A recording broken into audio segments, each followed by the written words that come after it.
last gleaming, whose broad stripes and bright stars through the perilous fight. For the ramparts we watched were so gallantly streaming, and the rocket's red glare, the bombs bursting in air, gave proof through the night that our flag was still there. Oh, say does that star-spangled banner yet wave o'er the land of the free and the home of the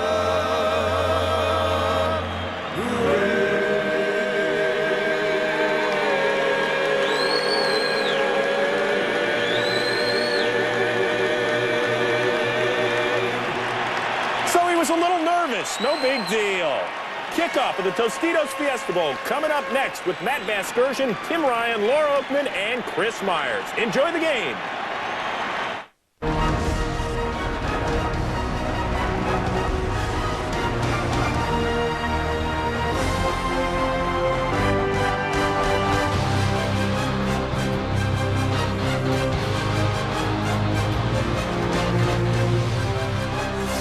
The BCS Bowl Bash on Fox continues tonight. The 2009 Tostitos Fiesta Bowl. The number 10 Ohio State Buckeyes and the third-ranked Texas Longhorns.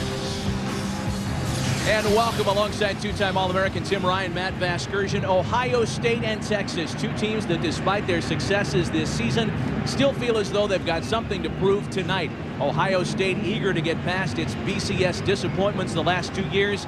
And the Texas Longhorns, a play away from an undefeated season, feel like they're the ones, not Oklahoma, that should be playing for the national championship on Thursday. Tim, let's talk about these contrasting offensive styles, and starting with the Longhorns. Well, starting with the Longhorns, I mean, they are fun to watch on the offensive side of the ball. They're led by their quarterback, Colt McCoy, and he's thrown for 32 touchdown passes. He's one of the best playmakers in all of college football.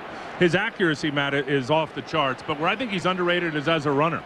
He's run for 10 touchdowns. When he takes off, rarely does he get caught, and when he does, he's hard to bring down. He's got great lower body strength and balance. He'll present some problems now for that Ohio State defense today. When you talk about Ohio State, to me, their playmaker has got to be their running back, Chris Beanie Wells. He is a true power back. He's close to 240 pounds. And when you look at Texas on defense, they have not seen a runner like him all year long. He has got to have a big game. I think if he doesn't, it will shift most of that pressure to score points on the true freshman quarterback, Terrell Pryor, and I do not think Ohio State wants that to happen. The quarterback story is an interesting contest, and here come the Ohio State Buckeyes.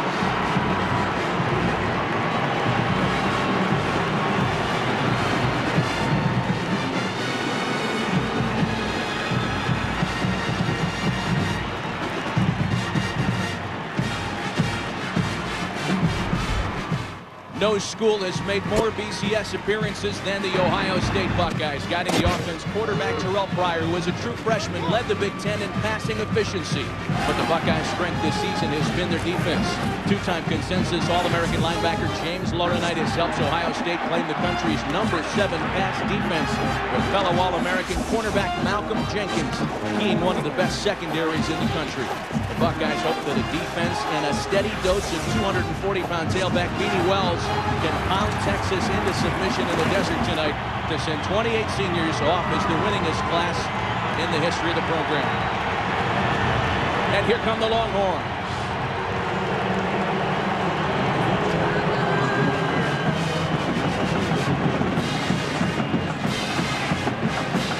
Texas is making their third BCS appearance in the last 5 years, and led by Heisman runner-up Colt McCoy, have rewritten virtually every passing record in the school's rich history. The Longhorns averaged just under 44 points of contest and have racked up 400 yards of offense in all but one game this season. On defense, University Award winner Brian Arakpo angers the country's most prolific sack attack. But make no mistake, Texas wins with high-powered offense. Tonight, Jordan Shipley and the Longhorns test their aerial game against one of the nation's top pass defenses. We're back with more from the 2009 Tostitos Fiesta Bowl right after this.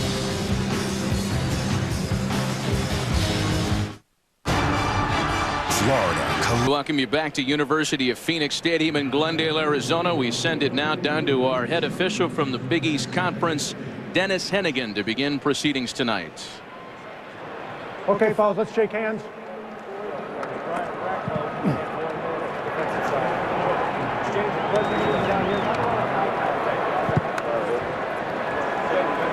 Here's the coin we're going to use for the toss. This will be heads. This will be tails. Ohio State, it's going to be your call. What's your call? Tails. Tails it is. The coin is going to be tossed by Mr. Tony Stewart. Tony, if you could toss the coin and let it hit to the ground. Heads it is. You've won the toss. You have your choice now in the second half. You want to defer? Texas will defer to the second half. You want the ball? Where do you want to kick from? Put your backs to this goal. Ohio State, put your backs to this goal.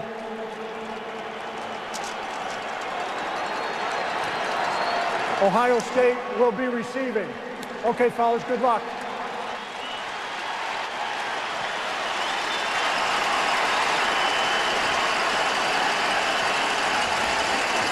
Well, the Longhorns win the toss, but Bevo chooses to defer. Ohio State will receive the opening kick. We'll kick off the 2009 Tostitos Fiesta Bowl right after this.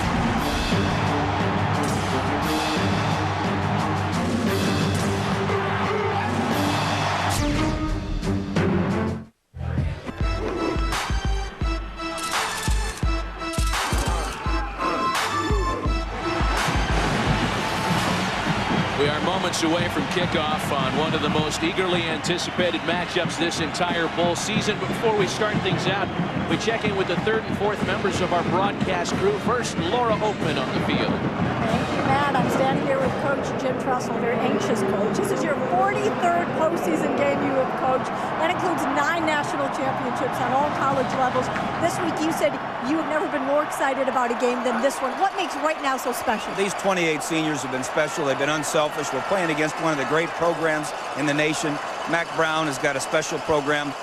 Doesn't get any better than this. No, all right, Coach. Thanks, good Lori. luck tonight. Now for the other side of the story, let's go to the other side of the field. Chris Myers. Thanks, Laura. With Mac Brown ready to kick off, you know, Ohio State played the BCS title game the last 2 years. Many feel you could be in that game this year. Is there an emotional edge? When Texas is playing Ohio State, Chris, they better both be jacked, and I think they are tonight. What a great environment for this game. Given the circumstances, do you feel like you need to do more than just win the game? No, when you're playing Ohio State, you better worry about winning first. Well, have fun tonight. Good luck, Coach. Thanks, Chris. 38 days since they last played. They're anxious and ready to go, Matt. Boy, and Chris, it's a sold-out crowd that is cut just about right down the middle.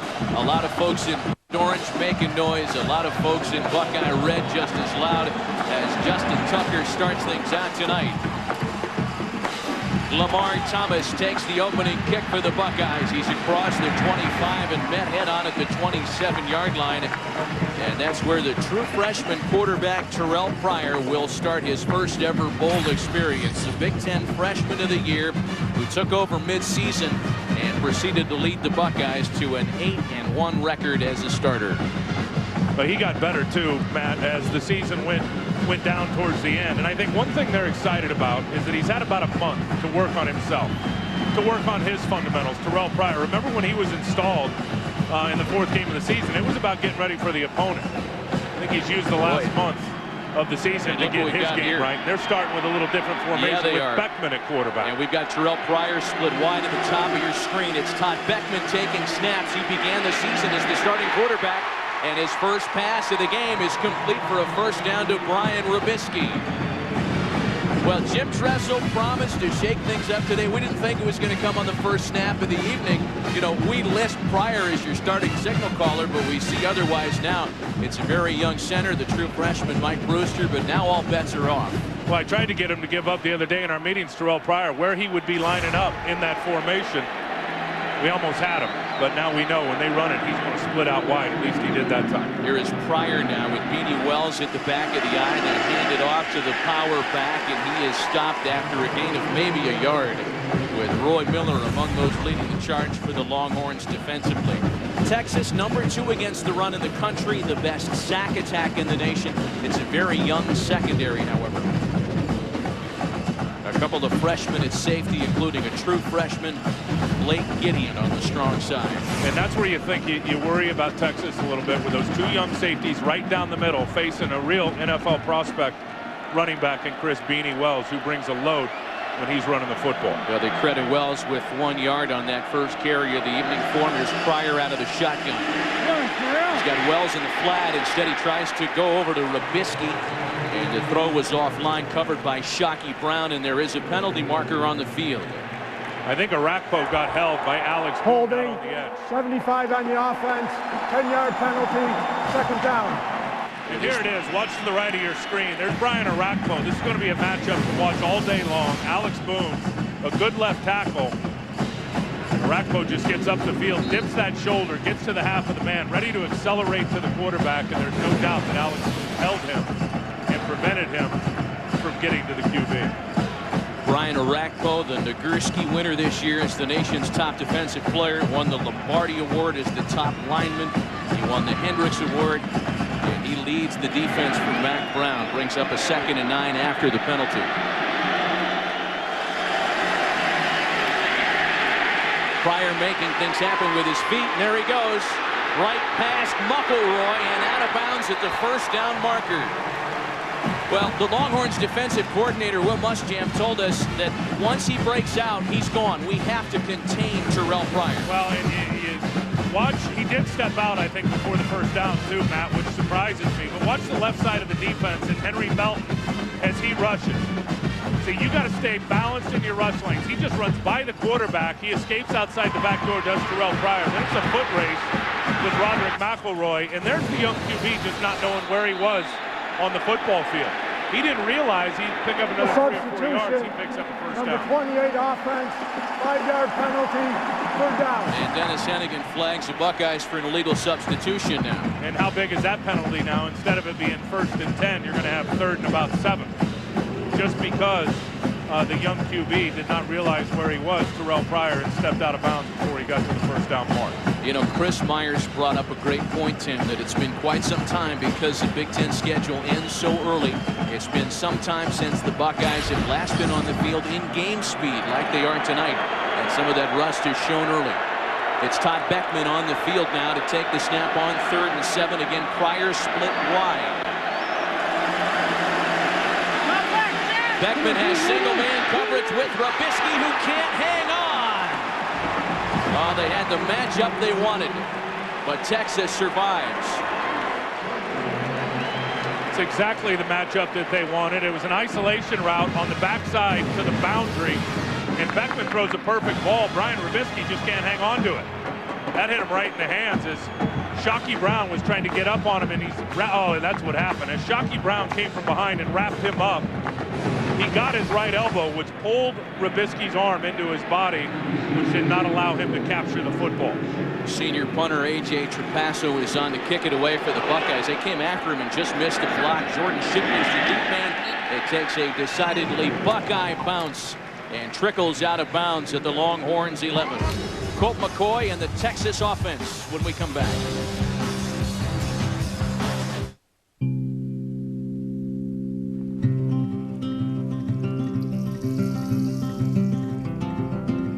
There's no rushing Mother Nature.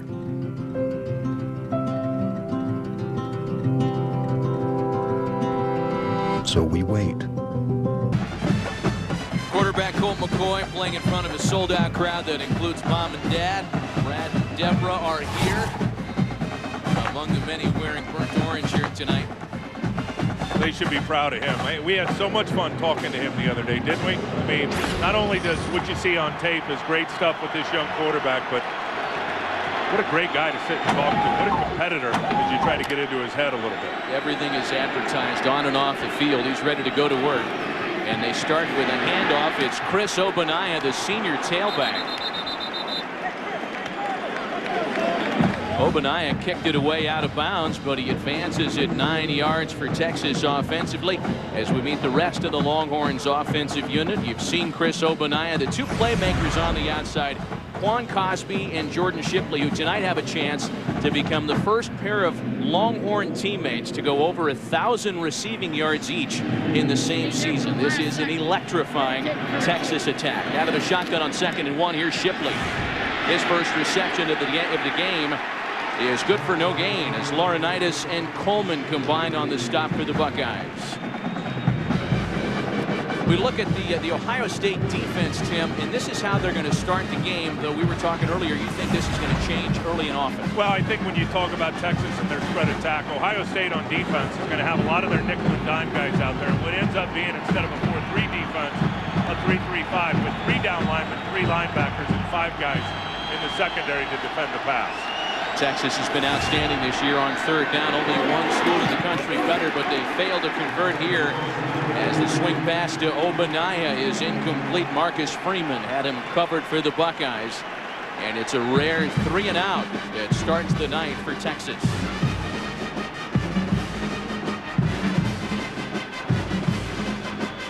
That's the matchup you have to talk about. I mean, you mentioned in the open how good Ohio State is in pass defense versus how good Texas is in throwing the football. Ohio State defensively this year, Matt, has only given up 10 touchdowns through the air. Of course, Colt McCoy has thrown 32 for Texas all by himself.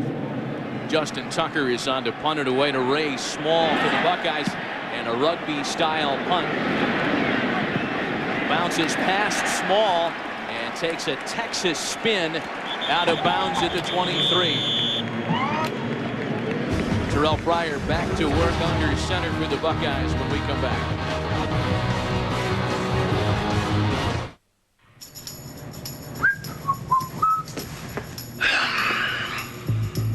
Wow. Well, each team has had one offensive possession here this evening, and Ohio State was able to convert a first down, a rare 3 and out by the Longhorns. Now, Jim Tressel threw everybody a little curveball to start the proceedings when he had Todd Beckman taking that first snap and Terrell Pryor split wide. It is Pryor who begins this drive, 1st and 10 Ohio State from the Buckeyes 24.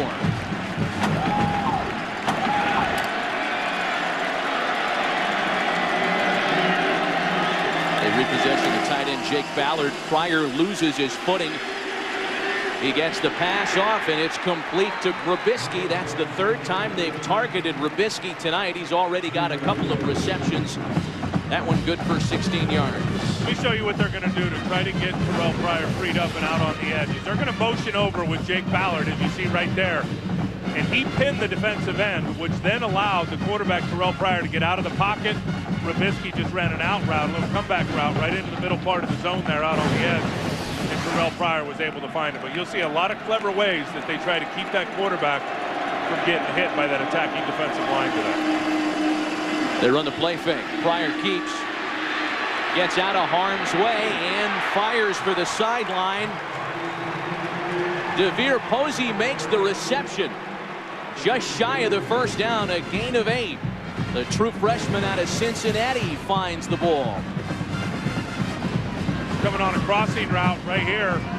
You got Terrell Pryor, who's buying time, and in the last second throws that ball up and finds DeVere Posey on the sideline.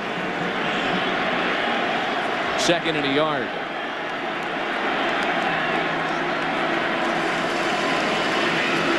Pryor hands it to Beanie Wells, who can't get the yard needed to convert. Well, the Nissan Z factor in today's game, Tim, is Terrell Pryor.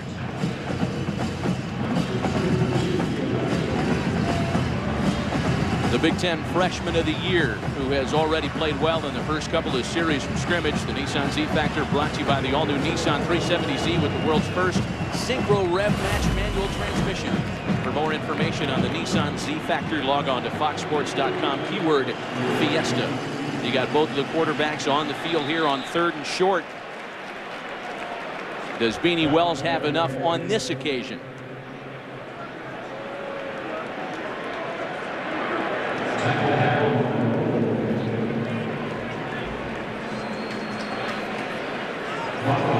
Well, that was Beckman keeping, and they've got that ball measured exactly at midfield, and they're going to call for a measurement here.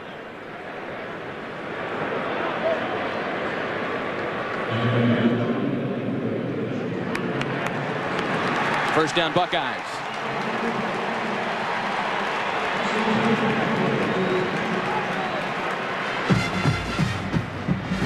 You know, we do it because it was a part of that package, Tim. But Terrell Pryor is more than the Z factor tonight. He's the X and the Y factor in terms of Ohio State's chances to foul up Will Muschamp's Texas defense.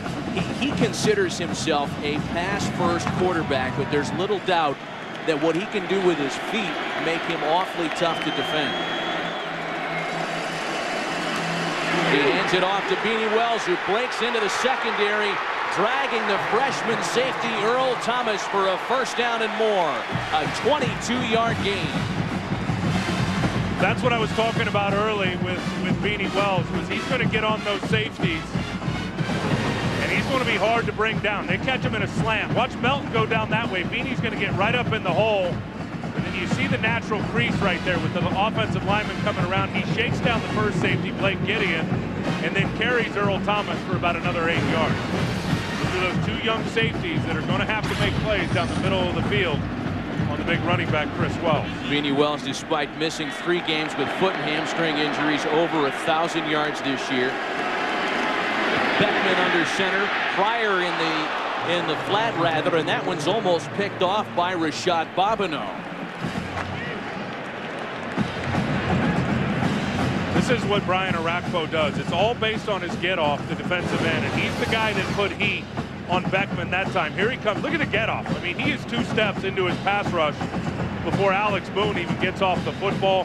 Force Beckman to throw it, and then Beckman, he just unloads this football right here. He's about to get hit and forces that thing to take a nosedive. You saw the receiver on the crossing route behind the linebackers. That was all Brian Arakpo right there, who Matt had 10.5 sacks in 9.5 games this year. He got hurt against Texas Tech in those 2 games. Beanie Wells hurdles over the first wave of tacklers and is finally stopped by Roderick Muckleroy. A gain of 3 for Beanie Wells. Roderick Muckleroy, the Longhorns' leading tackler by a lot. The next closest total is 43 away. Some think he's one of the better linebackers, perhaps the best since Derek Johnson played in Austin. Well, when you put on the tape, he is their playmaker in the run game for sure. He's got a great ability to understand what's going on in front of him, and as he said, he hasn't seen a true power, a true lead all year long in the Big 12. He's going to see a lot of it today from Ohio State. Beanie Wells has already rushed for 26 yards, some 7 minutes into the night. Pryor feels the heat. Here comes Sergio Kindle, and he gets to the quarterback. Right behind Brian Arakpo's sack total, you'll find Sergio Kindle. That was his 10th of the season.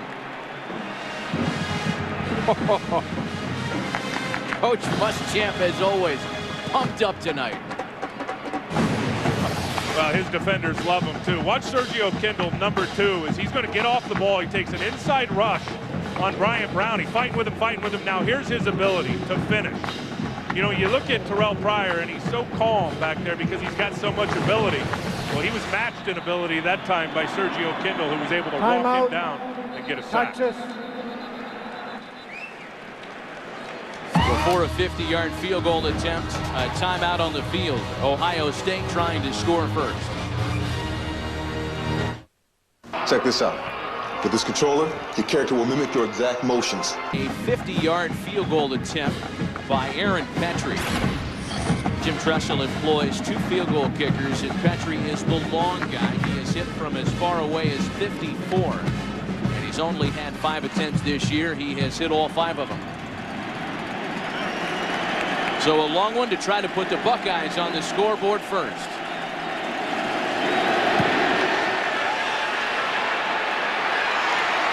Aaron Petrie had enough to hit from 56 or 57. Underway in Phoenix. 3-0 Buckeyes.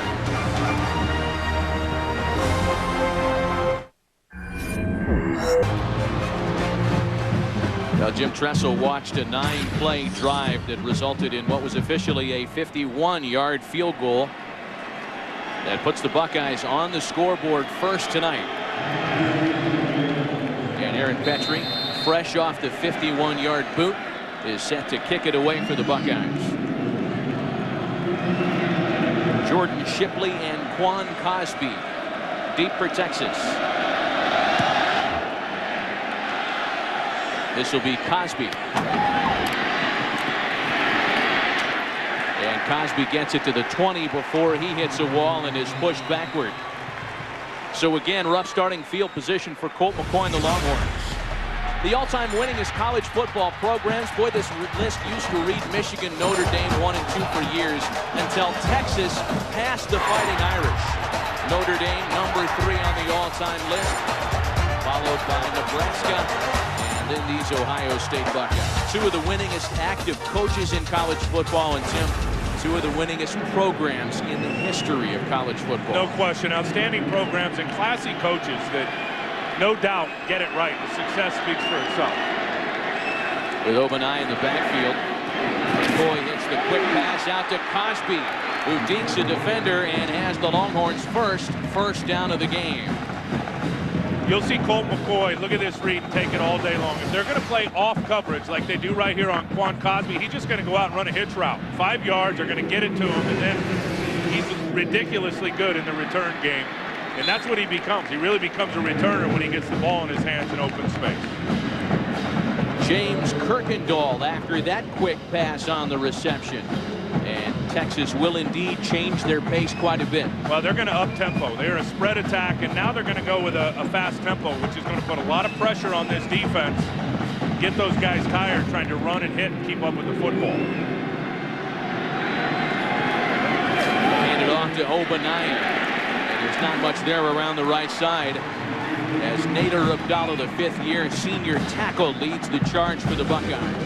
And he's a guy that's really come on this year. Nader Abdallah, the defensive tackle, really had that underachiever role up until this year, and I guess just made his mind up going into his final season that he was going to light it up. And he's been a steady force on the inside for Ohio State, both versus the run and getting some pressure on the passer. 3rd and 4. Empty backfield for McCoy as the Longhorns spread it out here. Over the middle for a first down. Brandon Collins, the sophomore wideout, has the first down, the second of the drive for Texas. This is what Ohio State's going to do, is they're going to blitz Colt McCoy, and they're going to blitz from his left here. They just send more than the offense can block. They send 3 against 2. They attack a 2-man protection. That's one area where Colt McCoy is very, very good at picking it up and finding the open receiver. McCoy running the option, and he just pitches it rather to Obanaya, who gains a couple of yards before being hit by the strong safety, Kurt Coleman. Approaching 5 minutes in this first quarter of play at the Tostitos Fiesta Bowl. And it's Ohio State on the scoreboard on a 51-yard field goal moments ago. I got to tell you again how difficult it is for the defensive line to stay up with this tempo right now that Texas is deploying. A lot of runs out to the sides, the quick throws, getting those defenders turning and running, trying to get some gas out of their tank. Again, the empty backfield with McCoy. Looking over the middle for his roommate and favorite target, Jordan Shipley. Laurinaitis on the coverage, a gain of 6. The kind of chemistry that McCoy and Shipley have developed isn't by coincidence. Not only are they roommates, but in a story that's been told often this season, Tim, dads were roommates and teammates together as well. I asked Colt, I said, how long have you known Jordan? He goes, ever since I can remember. And they've been running mates since they were little kids. Big 3rd and short here for the Longhorns. McCoy again looking for Shipley, who makes the catch short of the first down as Kurt Coleman wraps him up immediately.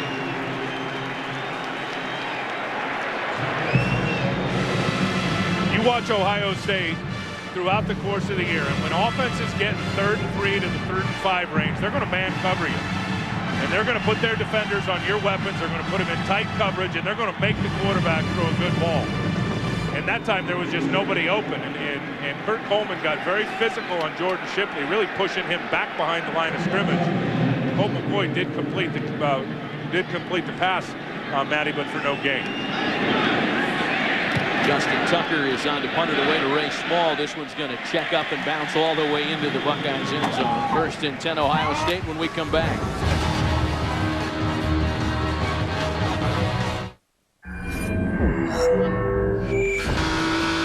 And uniform. Beanie Wells carries right past the line. He stiff arms Shockey Brown and has another Ohio State first down.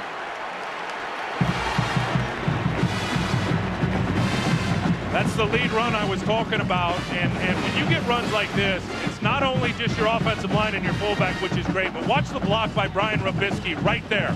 I mean, there's the block that you look for that sealed the edge on Blake Gideon.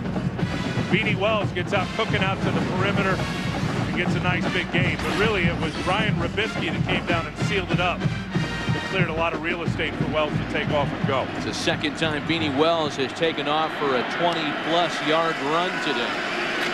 This is Wells between the tackles. No gain on this attempt.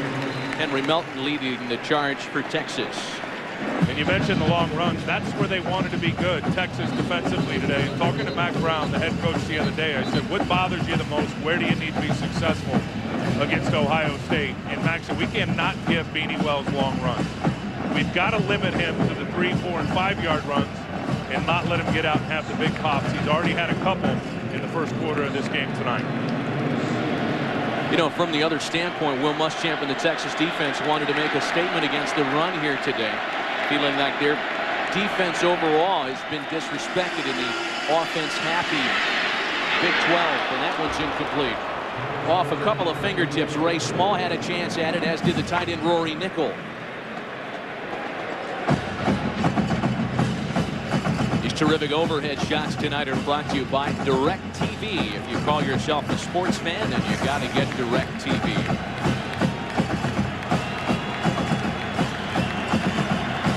Third and 9 for the Buckeyes. This is where Terrell Pryor does not want to be in these down and distances, because here's where the pass rush has really got a chance to get to him. Boom Herron joins Beanie Wells in the backfield. Pryor steps up in the pocket. He gets away from the first line of pursuit and gets past the freshman Earl Thomas. Terrell Pryor making things happen with his feet. Did he go out of bounds before the first down marker? Well, he went out of bounds again, where I know he had more room to run the football. Here you get a great sense of his mobility. Here comes the blitz. Blake Gideon coming from the safety position right there. Roy Miller misses him. Another defender misses him. Now he's just going to shake guys. He had 4 or 5 more yards he could have picked up for his offense. A gain of 12 and a first down for the Buckeyes. They have nearly tripled up Texas in total offense in this first quarter. Beanie Wells crashes ahead to the 40 before being stopped by the middle linebacker Jared Norton. But this is exactly how Jim Tressel wanted this script to read. Pound the rock, play defense. Beanie Wells has already gashed the Texas defense a couple of times. Well, and they've dominated time of possession in this first quarter. They're really playing keep away. That's how you beat and stay with a high potent offense, is you just keep the ball away from them. Play the ball control game, move the ball on the ground. They've been able to do that.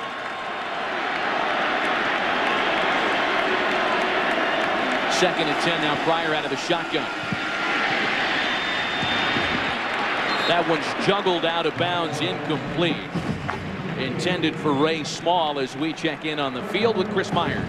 Matt Tibb on the Texas sideline before the game. Defensive coordinator Will Muschamp said that in practicing, getting ready for Pryor, he reminded some of the defensive players of a younger Vince Young, of course, of Texas fame. He said he does have some spy situations called for the mobility of Pryor, but after the last series, he was on his defensive players about staying in their lanes so that Pryor wouldn't have room to run around. Well, Chris, thanks. Defending the run has really been Will Muschamp's big challenge here. In fact, OSU has run for 75 yards. That is more than the average per game against the Longhorns defense. Pryor stepping up in the pocket. Not enough for the first down this time, as a combination of Dion Beasley and Jared Norton bring him down shy of the marker. And you can see why when you watch Terrell Pryor that he had 500+ yards rushing this year and really not getting out there as a starter until the 4th game of the season. And he just shook down Jared Norton right there, able to pick up an extra 4 or 5 yards when it looked like Norton had him right in the hole. So on 4th and 2, once again the Buckeyes will bring their field goal unit out onto the field. This will be from 51 yards away once again, the distance that Petrie hit from just a bit ago. Not enough this time. Looked like some confusion on the field on both sides of the football on that field goal attempt.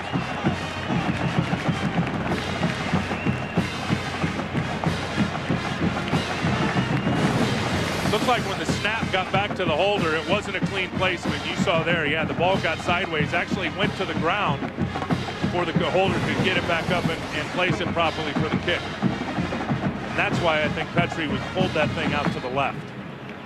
So the missed field goal from 51 yards out means the Longhorns will begin in their best field position to start a drive here so far today. It's Obaniah with McCoy on 1st and 10.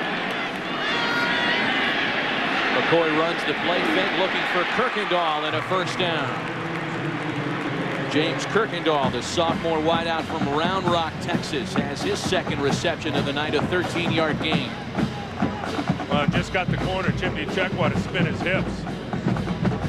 Kirkendall plays a lot now. You'll see a lot of Kirkendall. You'll see a lot of Malcolm Williams, guys, and Brandon Collins, guys that come in and play as part of that 3 and 4 wide receiver package. This is likely to be our last play of this opening quarter. McCoy with the quick pass out. Cosby, who burns 2 defenders and has another Texas first down. Chimney Chekwa finally brings him down at the 38. A 15-yard gain.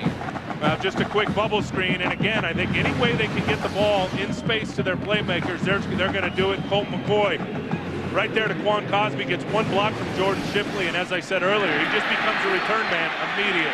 And in the hurry-up offense, McCoy finds Kirkendall prior to the clock winding down on this first quarter in Glendale. Our score after a quarter, Buckeyes 3, Longhorns 0. We'll return right after this. 3-0 Ohio State as we start the 2nd quarter. Boy, I don't even think the folks in Columbus had this one 3-0 after 1 quarter of play. A surprisingly low-scoring opening quarter. The short yardage back, Cody Johnson, the redshirt freshman, checks in with McCoy on 2nd and a yard. Johnson has it across the 30, and on a 2nd effort, looks like he has the Longhorns first down. You got to think Jim Tressel feels good about his football team so far when you talk about keeping this Texas offense out of the end zone for the first quarter of play.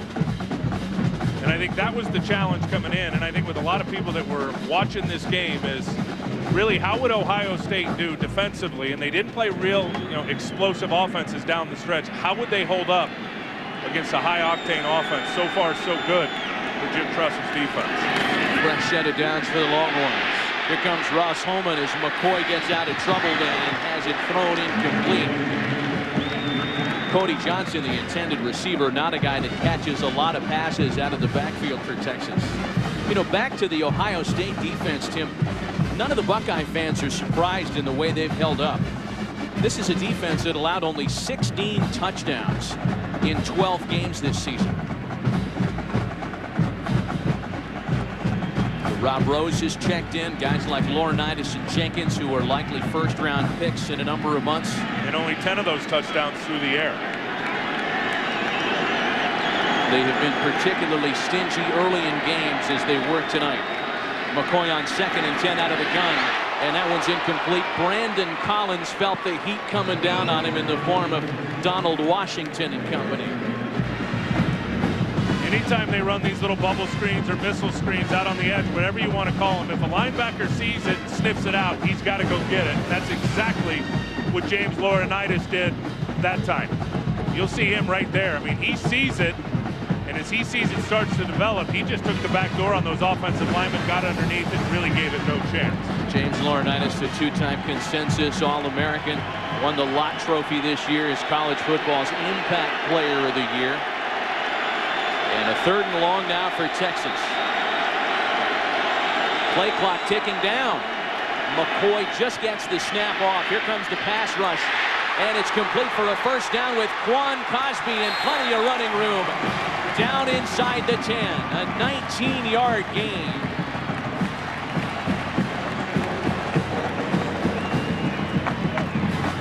But Quan Cosby just running away from man coverage. Here comes the blitz. Coleman actually gets off and gets ready to lay a hit on Colt McCoy right here, but McCoy finds the open man in man coverage. Malcolm Jenkins, I don't know if he got picked or rubbed, but certainly lost ground on Quan Cosby, who picks up a big-time first down. Only one man has caught more passes in the history of UT football, and that's Roy Williams. 201 receptions now for Quan Cosby. First and goal. With Obanaya in the backfield, they like to throw to him. He helps McCoy in the form of a block, and down goes Colt McCoy. Doug Worthington, the junior defensive tackle, leading the charge. They sprint out to the right. You'll see Texas do a lot of this. They'll slide the whole line to the right. The quarterback will run to the right. But watch this guy here. There's the guy, Hayward, who hems him up. Worthington comes underneath, but because Cameron Hayward was coming from the outside, McCoy had nowhere to reverse field and escape to, and Worthington comes up with the sack. A 9-yard loss. It brings up a second and goal. Bear in mind that Texas has been deadly in the red zone this year. This is Obanaya. A gain of maybe 2 as he's inside the 20. 50 touchdowns, Tim, in the Longhorns' 64 trips into the red zone this year. They've been unbelievable. And you look at Colt McCoy's numbers into the red zone, and 19 touchdowns to 1 interception for Colt McCoy when he's down in the red zone, in the money zone, trying to get points. Whoa. Well, what does Mack Brown and Greg Davis cook up here on 3rd down?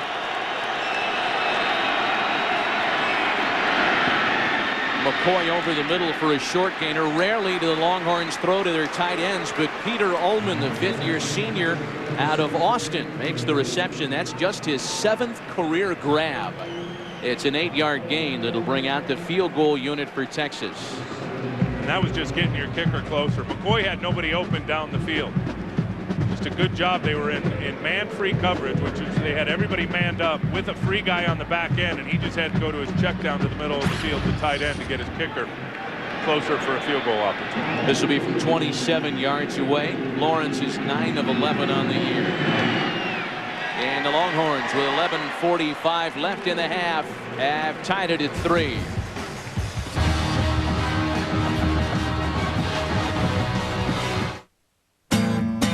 Been defense and an Ohio State ground game that's been the story of this first half. A 3-3 score with 11:45 left here in the second quarter.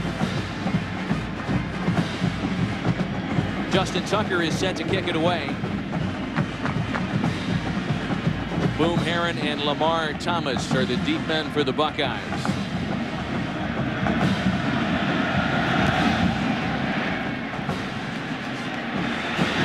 Thomas from the 7. He gets by 1 tackler, but is dropped at the 20-yard line. The University at Buffalo is a finalist for the Pontiac Game-Changing Performance of the Year. It's up to you, the fans, to help decide if the Bulls will win this year's award and the general scholarship contribution from Pontiac. Vote now at Pontiac.com/NCAA to help determine the winner of the Pontiac Game-Changing Performance of the Year, announced at the FedEx BCS Championship Game on Fox January 8th. Don't you love when the Hail Mary works? I love when the Hail Mary works and the play-by-play guy blows it out. It's 1st and 10 from the 21. Pryor hands it to Beanie Wells, who's had a big half. He slips through and into the secondary and has a Buckeye first down. Ohio State is dominant right now at the line of scrimmage. I mean, they are getting movement across the board. Watch Alex Boone and Benny Pearson to your left just wash guys down the line of scrimmage.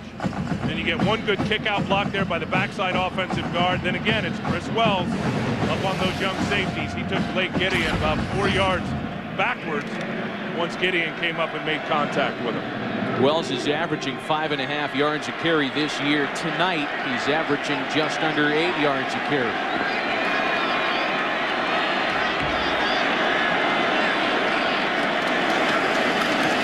They give it right back to him on 1st and 10.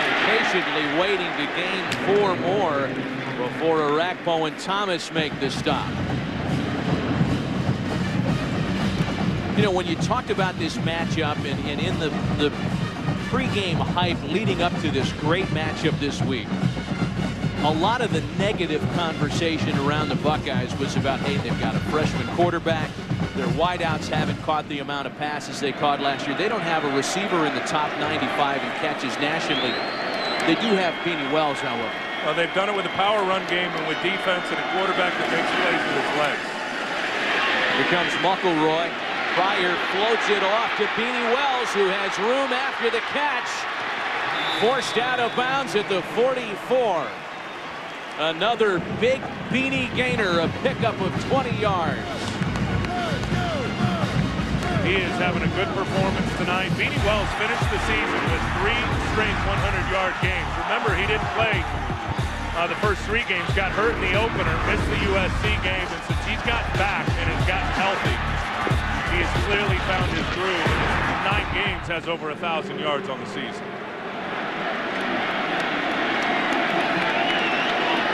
'83 all-purpose yards with just under 10 minutes left in the half. He gets a blow as Boom Herron carries. Herron stopped by Rashad Bobineau after a 2-yard gain. And I think Texas was almost felt disrespected during the last several weeks about people talking about their inability in run defense. And they say, wait a minute, we're ranked number 2 in the country in run defense. And I think with people linking that up, they're just thinking that, you know what, they don't run the football a lot in the Big 12. It is a pass-happy league. There's spread offenses all over the place. And I don't think there's any doubt when you watch Texas defensively, they haven't faced a running game like Ohio State has brought to the table tonight all year.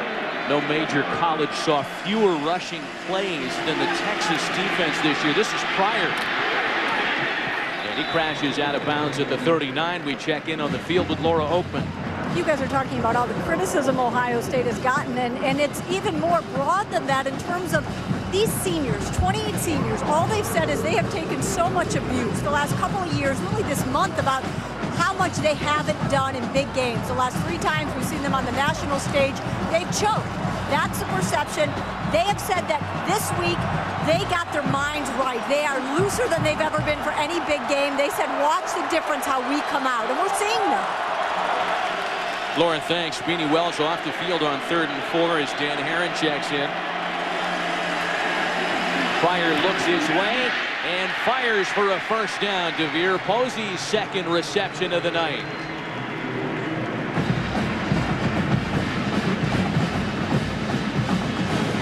Man coverage, you got Curtis Brown on DeVere Posey. Here he is here. He's just going to run an in route. And right there, as Curtis Brown tries to get back into the play and make his break on the football, he slips. Well-placed football by Terrell Pryor, where the receiver Posey could get it and still have the ability to turn and pick up the first down based on where the defender was. The true freshman directing the 7th play of the drive now for Ohio State. And movement at the line of scrimmage. 64 on the offense, 5-yard penalty, first down. Jim Cordell was the starting center last year. He's the guy guilty of the yips here that'll bring up a 1st and 15 now.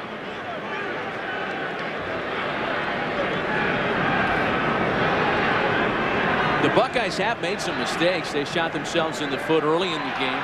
That's their 3rd penalty of the half. This could very easily be a different story here with 7:40 left before intermission. The pitch back to Beanie Wells. Cuts right through the line. Wells inside the 20. The Texas defense has no answer for the 237-pound downhill runner.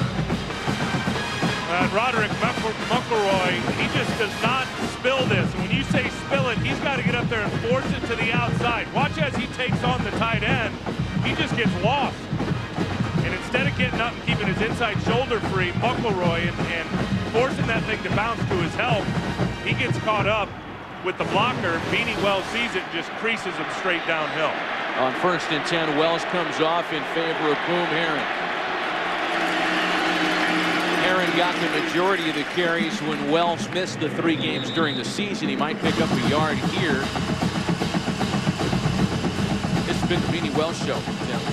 4 plays of 20 or more yards already today. We talked about it in the open, that he had to be a playmaker in this football game to help out his young quarterback, to help keep his defense off the field against that high-powered attack that Texas has brought all year long offensively, and it's gone according to plan for Ohio State in their run game. They've controlled this football game here in the first half.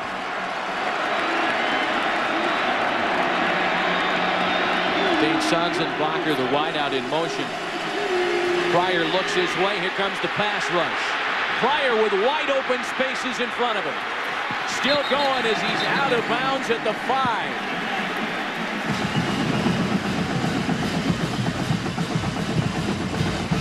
They mark him out at the 7 after a 7-yard gain on a broken play.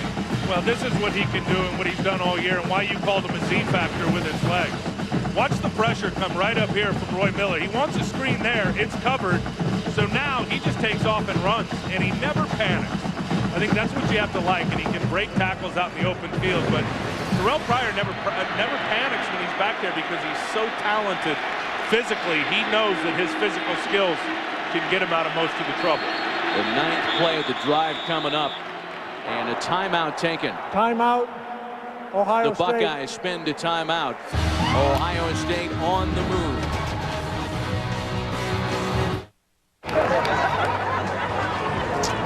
That's good. Drinkability. At the Scottsdale waterfront. The winner in the Battle of the Bands, Night Ranger. A 72-yard drive is what the Buckeyes are in the midst of. If it's a Battle of the Band uniforms, then Texas wins, because those folks all look like they just got through loading the family into a log ride at Wally World. Love them.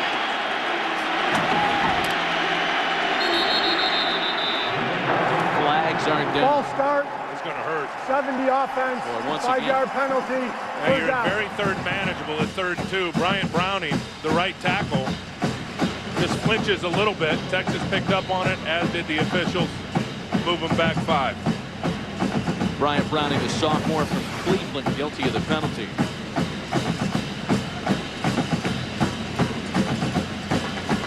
And that's a flinch that's pretty easy to pick up. Both of the quarterbacks are on the field now. Todd Beckman under center. Pryor wide at the bottom of your screen. Beckman over the middle. Great pass defense by the only returning member of the Longhorns secondary, the veteran Ryan Palmer.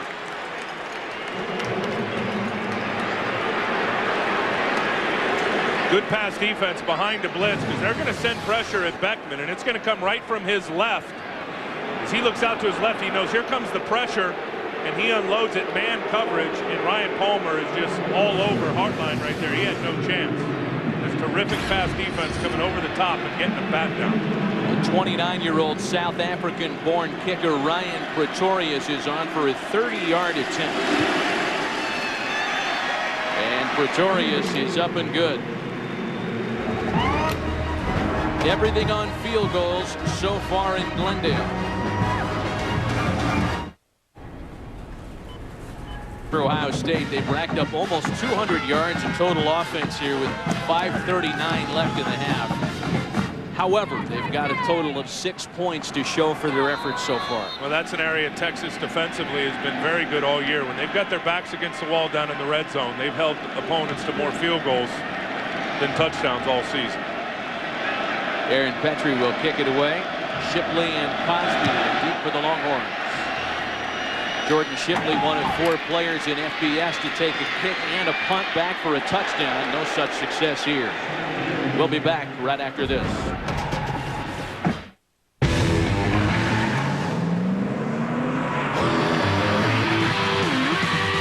And here it is, 29. He's going to come right to the right of your screen as he actually gets his head off to the side. Here he is there. He'll get his head off to the side and really make a nice form tackle there on Jordan Shipley.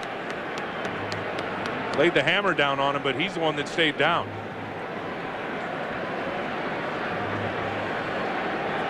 You saw his right arm. Did you see his arm just go dead right when he hit? I could almost assure you that they're looking at some type of a stinger or a burner in his neck, because as I saw the medical people out there, they're getting up under his shoulder pad and trying to work on that shoulder a little bit. We'll duck away on an injury timeout, and we'll be right back. You click web. Tebow and the Florida Gators take on Sam Bradford and the Oklahoma Sooners in the FedEx BCS National Championship Game. Our coverage begins Thursday at 7:30 Eastern, 4:30 Pacific in high def, only on Fox. And as you can see clearly, the Ohio State medical staff not taking any chances with Sean Lane. Well, and that's the right thing to do, obviously. Anytime you're dealing with head, neck, or back, or something vital like that, you're going to keep the guy on the ground. Now, some good news that we did see is after the initial hit, he actually popped up, got to his feet, and his players helping him out, and then went back down to the ground.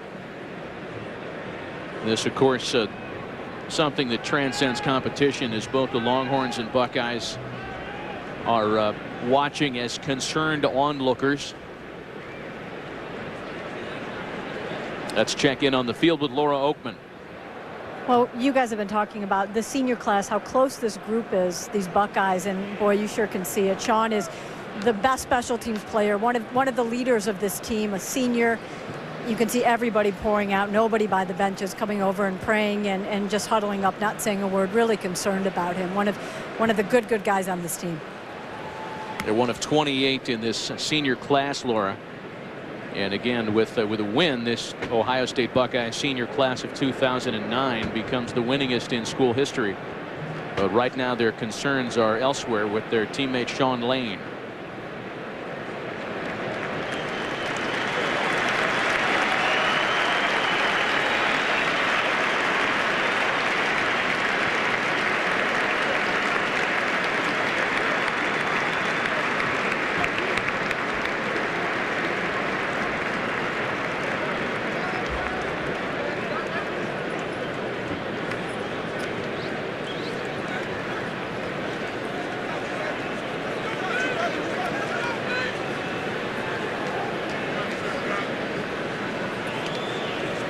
James Laurinaitis is talking to Sean, and boy, we're all kind of optimistically waiting for a thumbs up from him.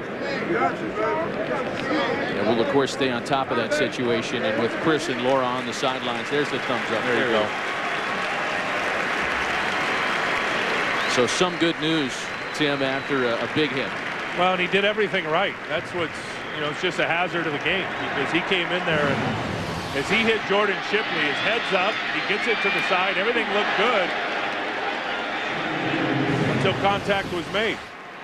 I mean, so many times when you see a guy get injured and taken off like that, he'll hit with his head down and he'll get caught in an awkward position. All of that looked right for Sean Lane.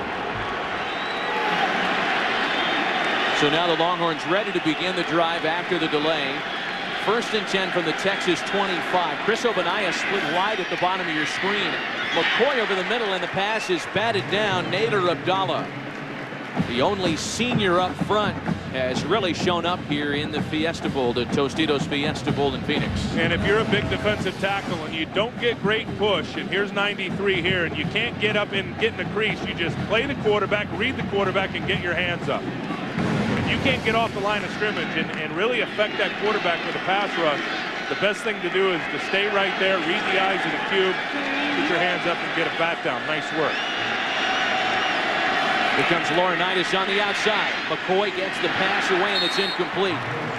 Saw Laurinaitis coming and might have flashed back to a day a couple of years ago when he threw his first career interception to the Buckeyes, number 33. And Laurinaitis, here he is here. He's their best blitzer. And I think Jim Heacock does a good job of identifying who your best blitzers are and dialing those guys up to be your finisher. And that time, Laurinaitis coming off the edge forced McCoy to really get rid of it before he wanted to, which caused the erratic throw to Obanaya. Back-to-back incomplete passes by McCoy have been rare this year. Again, empty backfield. Obanaya split wide at the bottom of your screen.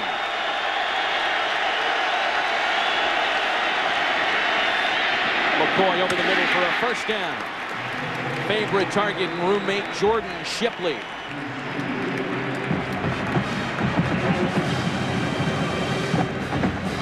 This is how you draw it up offensively. Shipley coming out of the slot. He's going to be here. He's just going to run a crossing route. He's going to get behind the linebackers and in front of the safety, Kurt Coleman. You see how Colt McCoy just slid it right in between the two backers there, right in the hole for the receiver Shipley. He's made those kind of plays all year for Texas. Again, the Longhorns spread the field. Over the middle once again. This time for Quan Cosby, and another Longhorns first down. A 22-yard gain. When the Longhorns stay in hurry-up mode. 1st and 10 from the Ohio State 40. That was the same play they just ran, but to the other side, and this time to Quan Cosby. Identify the zone, Colt McCoy, and throw the crossing route right behind it. McCoy now 13 of 18, 129 passing yards. Fozzie Whitaker has checked in for Obanaya. He split wide at the bottom of your screen. And whistles before the snap. Going to have a false start on the Longhorns. False start, 11 offense, 5-yard penalty, first down. James Kirkendall, the wideout, got a little jumpy. Your Tostitos game summary tonight. The Buckeyes have out-yardaged and out-time of possessioned the Longhorns, something that really hasn't happened very often. In fact, the Longhorns lost the time of possession battle only 3 times during the season. Been a big dose of Beanie Wells from the Buckeyes. He's run for over 90 yards in the half. That one complete over the middle to Brandon Collins. Kurt Coleman on the stop. And that's what I think makes Colt McCoy so good, is identifying what a defense is trying to do and then knowing where his hot route is or his open receiver against him. That time he looked out to his left, saw Laurinaitis was going to come. They had a vertical route going that was going to hold the safety and then ran the slant underneath it with a nice completion. So they get 4 of the penalty yards back. It's 2nd and 11 now from the Buckeyes 41. McCoy has worked with the empty backfield for much of this half. Incomplete, looking for Kirkendall. And we check in on the field with Chris Myers. Matt, he's been called a gym rat of football, and during the frustrating portions of the first half, Colt McCoy working his headset almost like an iPod. Now, his father is here in the stands hoping his son can put a drive together with the family. Drove 13 hours from Graham, Texas to be here for this game. Legend goes, when he was 8 years old, his father, a coach in Texas, young Colt McCoy tugged his dad, said it'd be a good time for a screenplay. His father called the play, it got a first down. That's what his dad said. I knew this kid had a head for the game. Chris, thanks. And if it ain't true, it's great stuff anyway. That pass complete out to Brandon Collins. They'll be short of the first down as Chimdachekwa had the coverage for the Buckeyes, a gain of 4. That's just outstanding defense. Making McCoy throw it quick and then rallying up with your defenders. He's going to have to unload a short pass. When they're an empty, you simply just send more than they can block. The quarterback's going to have to throw it quick up in front of the defenders. They rallied up and made the tackle. One thing I'm real surprised about, we haven't seen Colt McCoy take off and run with the football today at all. Not once has he taken off and made a play with his legs, which he's been very, very good at doing all year. Going on 4th and 7, the Longhorns keep McCoy in the offense on the field. Texas is 10 of 12 in 4th down conversion attempts this year. And before they try it, they want to think about it. We remind you to stay with us at halftime. Coming up on the Southwest Airlines halftime show, Chris, Eddie, Barry, and Jimmy. You'll have first half analysis and a preview of the FedEx National Championship game. That's the Southwest Airlines halftime show coming up as soon as we go to 0 here in the 2nd quarter. A shockingly low-scoring start to what many folks expected would be a shootout here in the desert. Are you as surprised as I am that Colt McCoy hasn't made plays with his legs? I am, especially when you consider there's about a half dozen plays they have in that are design runs for McCoy, who is the leading rusher on the Longhorns this year. It's not like Ohio State is just sending 2 and dropping 8 and keeping everybody in front of him to limit his runs. They've tried to dial up the heat, get some pressure on him. There's been some running lanes for him to take off. He just hasn't taken them. Texas has 1 timeout left with 2:32 left in the half. 4th and 7. They keep Obaniah back there with McCoy, but here comes the pass rush, and down goes McCoy. Thaddeus Gibson and James Laurinaitis came in untouched.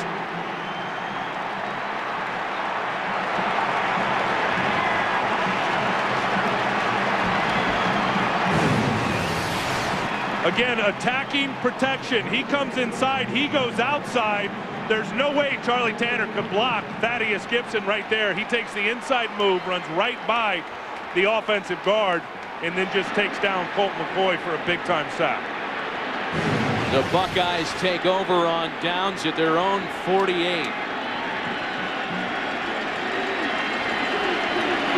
And if the folks back in Austin are thinking about what happened in the first half of that Texas Tech game, that was the only other time all year that the Longhorns went into the locker room without a touchdown in the first half. Some jumpiness before the play.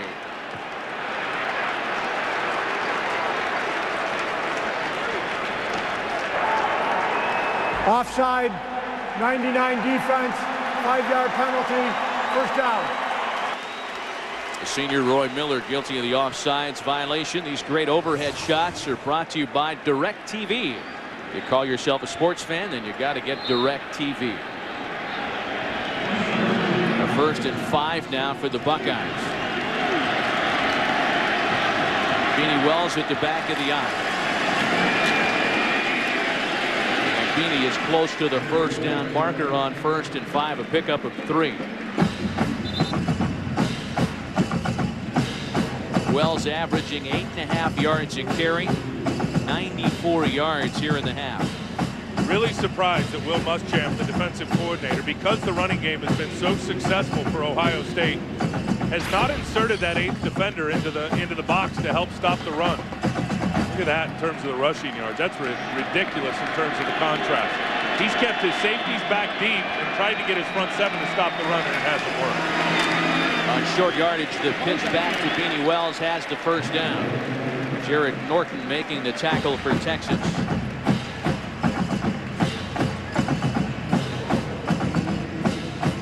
Buckeyes have 2 timeouts left. Clock ticking at under a minute 40. Got Beckman back in the game now. And Terrell Pryor still on the field as Beanie Wells comes off on 1st and 10.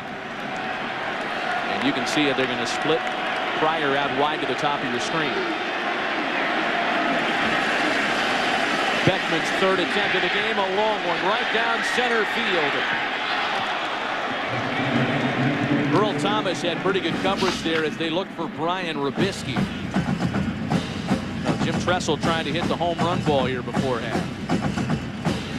Again, a reminder coming up on the Southwest Airlines halftime show. Chris, Eddie, Barry, and Jimmy have first half analysis.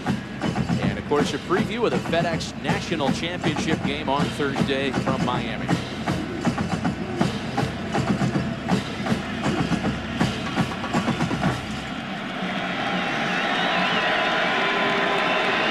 Wells is off the field here on 2nd and 10.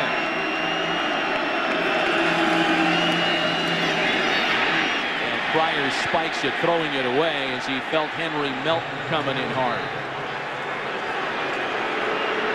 Melton, the converted tailback. He's a pretty good story, and he's got an uncle, Ray Crockett, that played in the National Football League for a long time. And Ray, I guess, has been telling people for a while that dude's a defensive end. Get him out of the offensive backfield and get him on the line of scrimmage rushing the passer. And he's had pretty good success. Now he gets a lot of one-on-one opportunities because he's got Brian Arakpo opposite of him, who really commands most of the protection. But early in his career, Henry Melton at Texas actually had 10 touchdowns in one season when he started here with the Longhorns as a running back. Maurice Wells checks into the backfield with the fullback Brandon Smith. Buckeyes 3 of 7 on 3rd down. The pass rush is coming, and the pass is incomplete. Blake Gideon, their true freshman safety and son of the coach, got to Terrell Pryor there on the blitz. And really a great call by Muschamp. Watch the center. He turns to the right, so they send the pressure from the backside. They send more than you can block. Maurice Wells, there was no way with his ankle could he get in front of Blake Gideon. And then Terrell Pryor, who had a wide open Brandon Smith, just makes a bad throw because he's under the pressure. Well, that's a big stop for the Longhorns after Ohio State took over on downs at midfield. So A.J. Trapasso was on to punt it away. And Jordan Shipley is once again deep for Texas. Shipley signals fair catch inside the 10. Well, it's a long field, 56 seconds and 1 timeout for Texas before halftime. This weekend, the NFC's top 2 seeds are back in action beginning Saturday. The Cardinals take on the Panthers. Then on Sunday, the Eagles and Giants. Coverage begins with America's #1 pregame show Saturday at 7:30 Eastern, 4:30 Pacific. Sunday at noon Eastern, 9 Pacific in high definition, only on Fox. How scary are those Philadelphia Eagles? That defense that they've got just cranked up. Well, Minnesota gave them all they could handle the other day. About the Arizona Cardinals taking care of favored Atlanta here on this field a few days ago. Again, the Longhorns with 1 timeout. The dump off to Ogbonnaya. And Ogbonnaya gets it to the 15. Chris Ogbonnaya has just made his 43rd reception, setting a Personal record foul, for running backs. roughing the passer, number 90 on the defense, illegal contact to the helmet, 15-yard penalty, first down. Thaddeus Gibson flagged for the blow to the helmet. There he is there running around Ulatowski, and no question put the forearm right to the face mask of Colt McCoy, and it's the old forearm shiver right to the grill. They're calling that. That means a net gain of 21 yards after the penalty. McCoy deep single coverage. Chris Ogbonnaya breaks it into Buckeye territory. Back-to-back receptions for the tailback. That last one a big one. A gain of 37 yards. Well, and he's very versatile. He's just going to run the takeoff route right here and just go by Chimney Checkwood. You see that little stutter right there? That forced Checkwood to stop his feet. Then he turned back on the jets. Did Ogbonnaya to get a little gap of separation to come down with the catch. Fozzie Whitaker on for Ogbonnaya. That one complete over the middle of Quan Cosby, who breaks a tackle. And they'll mark him down right at the first down marker. 22 seconds remaining in the half, and this is the Texas offense that the folks in Austin have been used to watching all year. Yeah, one big pop down the sideline, the hurry-up offense. McCoy gets right back to the line of scrimmage, diagnoses a linebacker blitz with Freeman coming, and picks the slant route right behind his back. Again, the yellow line is unofficial. If you believe the spot, it looks like the Longhorns have enough for the first down. Indeed.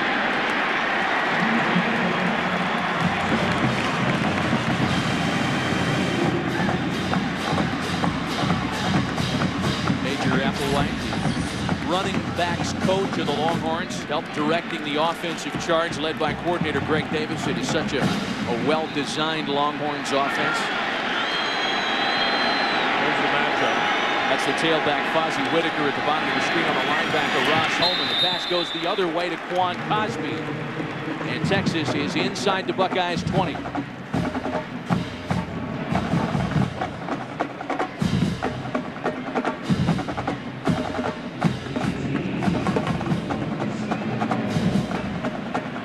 So Cosby gets out of bounds at the 18. It brings up a 2nd and 5.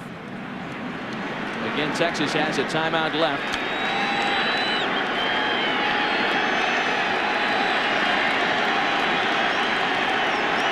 .73 yards so far on the drive. McCoy rolling left. Finds Shipley.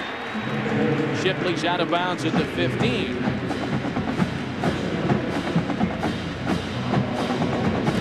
We talked about the potential that both Quan Cosby and Jordan Shipley had today in becoming the first set of Longhorns teammates to each go over 1,000 receiving yards. And that has happened here in the moments prior to halftime. McCoy told us, Colton the other day told us that he you know, most guys only have one. He goes, I genuinely have two #1 wide receivers in Shipley and Quan Cosby. 3rd and short. For the end zone, intercepted. Anderson Russell. The junior from Atlanta stepped in front of a floater intended for Cosby, and that's where the Longhorn drive dies.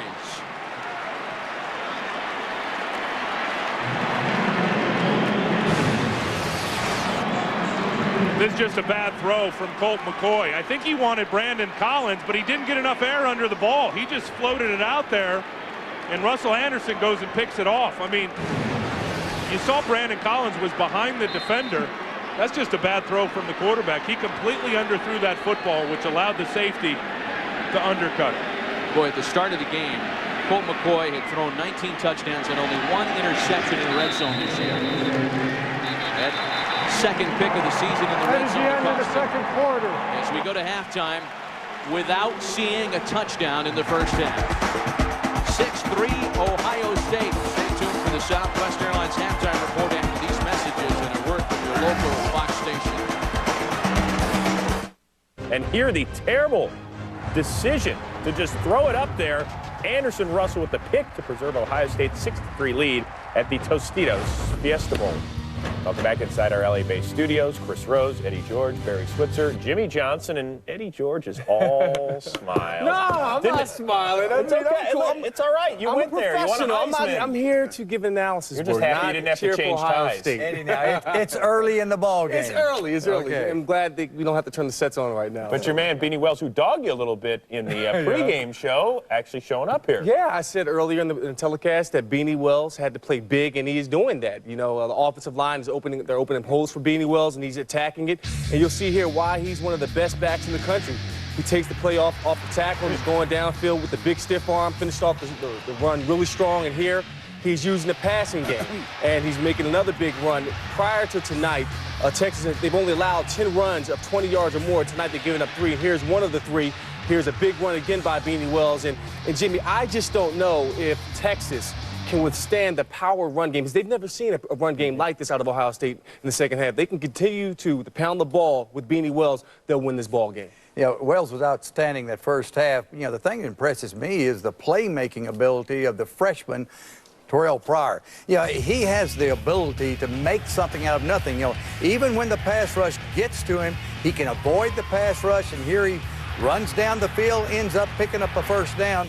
And, you know, here Texas has got plenty of pressure on him, but he is so smooth. He makes great decisions. He avoids the tacklers, and he makes the first down. You know, Todd Beckman's played a few plays, but I think the real threat is Terrell Pryor.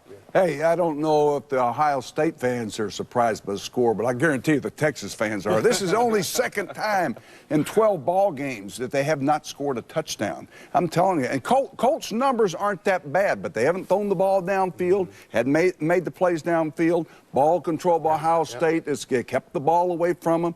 And I tell you what, Colt hasn't thrown a ball like the one he threw for the interception since he was in Tuscola High School. I promise you. If he did one then, I've never seen a throw like that from a guy like him. By the way, Barry, the only other time they were held without a touchdown in the first half was the only loss of the year, and that was at Texas Tech. All right, guys, our week of college football concludes on Thursday night with the FedEx BCS National Championship. #1 Oklahoma, #2 Florida. With a preview, here's the man who will call the game, Tom Brenneman, down in Miami. Chris, thank you very much. Two of the blue blood programs in all of college football collide in the FedEx BCS National Championship game here on Fox less than 72 hours from now. Florida gunning for its 3rd national championship, Oklahoma its 8th. We have the last 2 Heisman Trophy winners. Tim Tebow, the quarterback of the Gators, this year's winner, Sam Bradford of Oklahoma. If you like scoring, the Sooners average over 50 points per game. Florida averages 45 points per game. One key injury note. Florida's All-American Percy Harvin did not play in the SEC championship game with a bad ankle. He stayed in Gainesville during the Christmas break and has been pronounced fit and 100% for the game here on Thursday. Our coverage starts 7:30 Eastern, 4:30 Pacific here on Fox. Thank you, Tom. 3 field goals so far at the Tostitos Fiesta Bowl. Ohio State 6, Texas 3. When we come back, you'll hear from both bands after this. Football cheer. True college football fan. This past week, 2 teams of fans, 6 from Ohio State against 6 from Texas, competed in a series of challenges in a race to the Tostitos Fiesta Bowl. 5 challenges in a cross-country race, each bringing them closer to their goal of earning their schools up to $250,000 in scholarships. The race to the ball starts in New York City. Even the heart of Texas, Ohio. Competing for a $100,000 scholarship. Fight, fight, fight. We're going to get out there and beat Ohio State.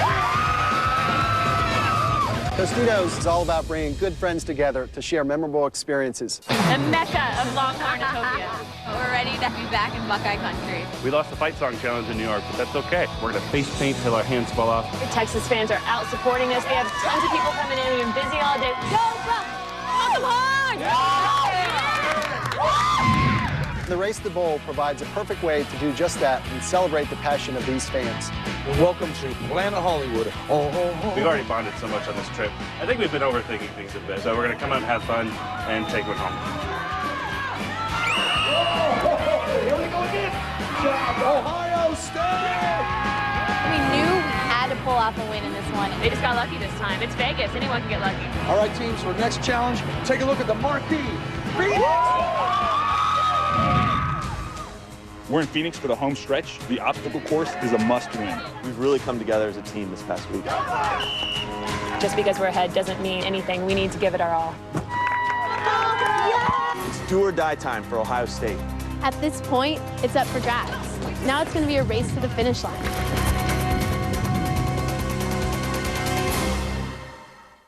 Team Texas, you have one final challenge. If you get it right, you double the amount of your team's scholarship to $200,000. Who was Texas's opponent in the 1997 Tostitos Fiesta Bowl? Penn State. Penn State, correct answer. Tostitos would also like to congratulate Team Ohio State by giving a $50,000 scholarship to your school. $250,000 in scholarship donations. Well, Texas fans will enjoy this as well. The show band of the South. Want to get away? Now you can.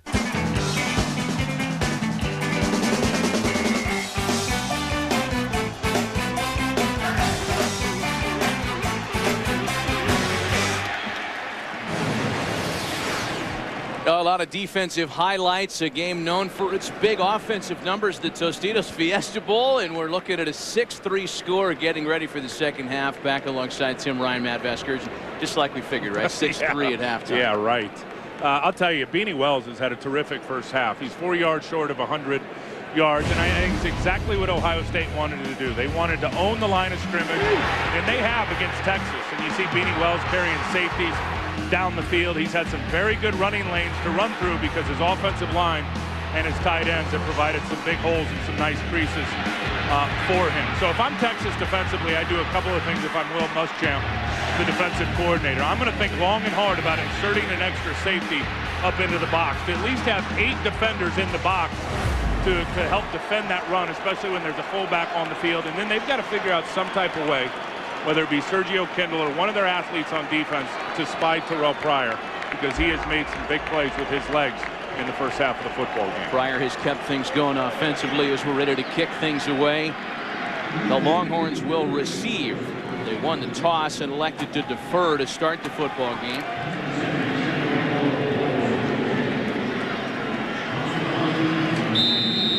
Frustrated Mac Brown. Well, he should be frustrated. His team hasn't showed up in the first half of this football game. This is a club that averages 44 points a game. To walk in after 30 minutes of football with 3 on the board, that's not going to get it done. Aaron Petrie ready to kick off the second half. Shipley drops himself. Tripwire got him in the end zone. It'll be 1st and 10 from the 20 for the Longhorns as we check in on the field with Laura Oakman. Thank you, Matt. I want to start with some good news. The status of Sean Lane, who we saw carted off the field in the first half. He has been taken to the hospital, but strictly as a precautionary measure. He is moving both arms, both legs. He was never unconscious. That's good news. I also talked to Jim Tressel, who said, we have to fight like crazy. He gathered his guys in the tunnel, and he said, we have 30 minutes. We need to play like we have never played before. It is going to come down to the last play. Matt? Well, a lot closer, certainly, and a lot lower scoring than any of the experts had this one through a half. Laura, thanks. 1st and 10 for the Longhorns. As the second half is underway, Fozzie Whitaker's the back with McCoy. He takes the handoff across the 20 and gains a couple before being stopped. Let's check in down on the field with Chris Myers. Matt, there's a lot of hollering coming out of the Texas locker room, and it wasn't celebrating at halftime. Mack Brown said he wasn't surprised by the score. Defensively, they've got to stop Pryor from making plays with his legs. Offensively, they've had some run plays called for Colt McCoy, but the Ohio State defense has taken it away, that option. We expect to see more of that. Mack says we have to run the ball inside and keep the ball longer, sustain some drives. He told Colt after the interception, don't worry about that. You've made a lot of throws that have been successful for us all year long. Keep firing. Chris, thanks. The second down pass incomplete, brings up a 3rd and 8. I'll tell you what they've done defensively, Ohio State, on Colt McCoy to not allow him to get those runs. Is they've done a good job of spying him with secondary contained linebackers, whether it be Marcus Freeman or James Laurinaitis. They've always had a guy in his face when he rolls outside of the pocket. Longhorns 3 of 8 on 3rd down in the first half. They convert on their first chance here in the second half. James Kirkendall has put together a big evening. A 9-yard gain and a first down for the Longhorns.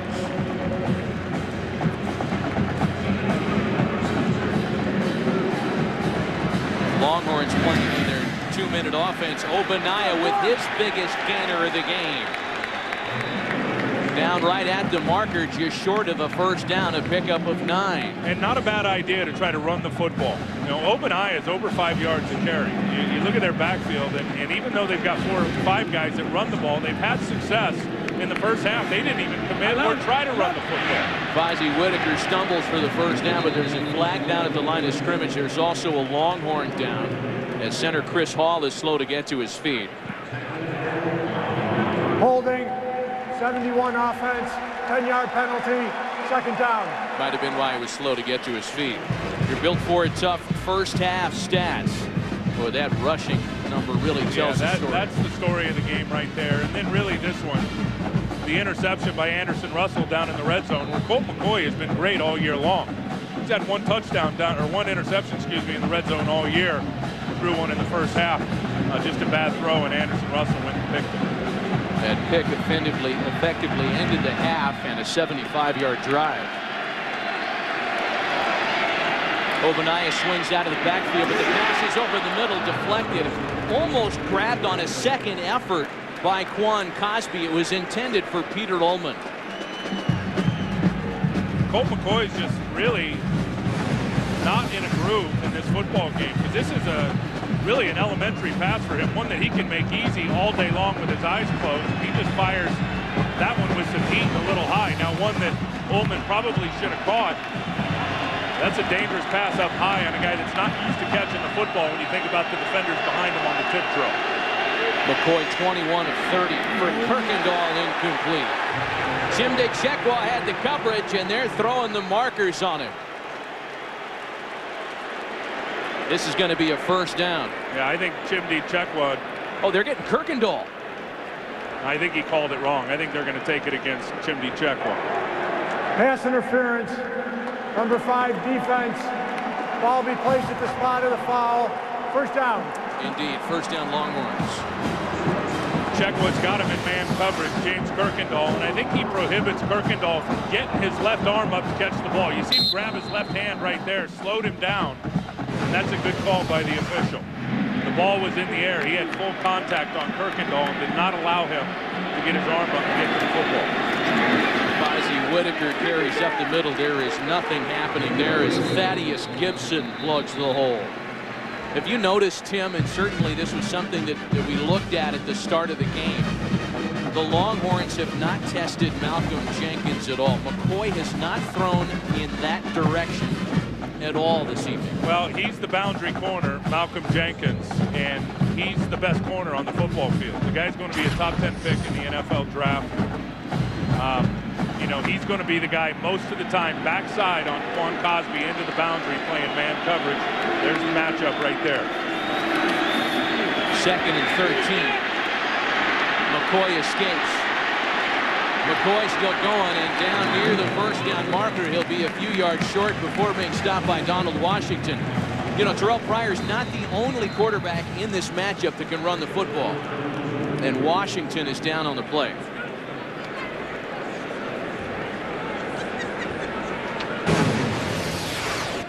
Here's the replay. There's Laurinaitis, who's covering the tight end on the little stick route. As the tight end kicks back out, he just basically runs interference on Laurinaitis.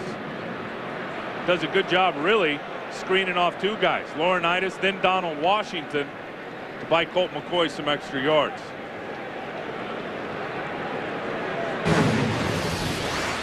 Well, the Buckeyes' depth at cornerback has really been challenged. Again, Sean Lane was escorted off on a stretcher.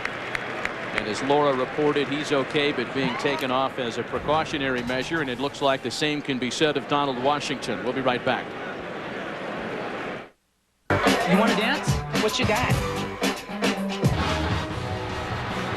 Well, it's been a 7-play drive assisted by a pass interference call. 3rd and a yard on the Buckeyes 46 for Colt McCoy and the Longhorns. The short yardage specialist Cody Johnson, the Redford shirt freshman, is checked in. Johnson carries. He drags Laurinaitis with him, but he'll be short of the first down. They are all over this running game today. Ohio State on defense. This is going to be a run blitz. Watch the left side of your screen. Laurinaitis is going to come right down inside, knife his body up under Charlie Tanner, the offensive guard, and hit that little gut play before it could even get started. They have done a nice job defensively. Anytime Texas has tried to run the football for the most part, and they haven't tried a lot, with the exception of one play, Ohio State defensively have been all over it. James Laurinaitis, one of the most highly decorated linebackers in the rich linebacking history of the Ohio State Buckeyes, as the fake on 4th and short might fall just short. We'll see where they mark it. The Longhorns are acting as though they've got the first down.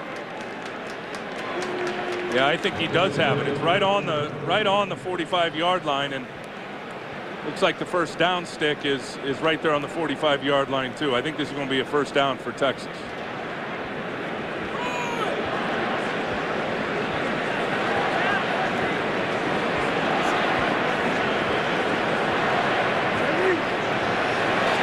First down, Longhorns.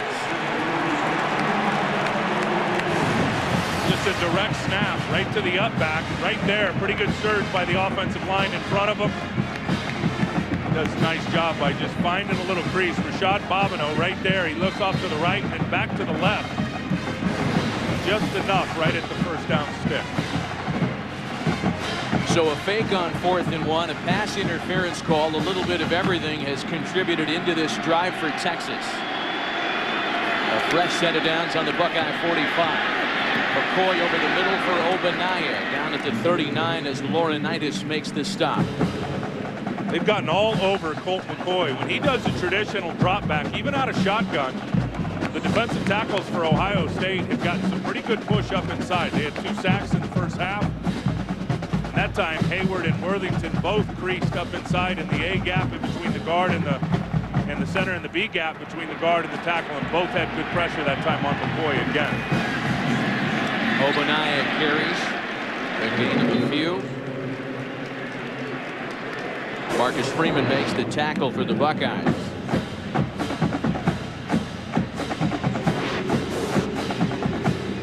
The 12th play of the drive coming up.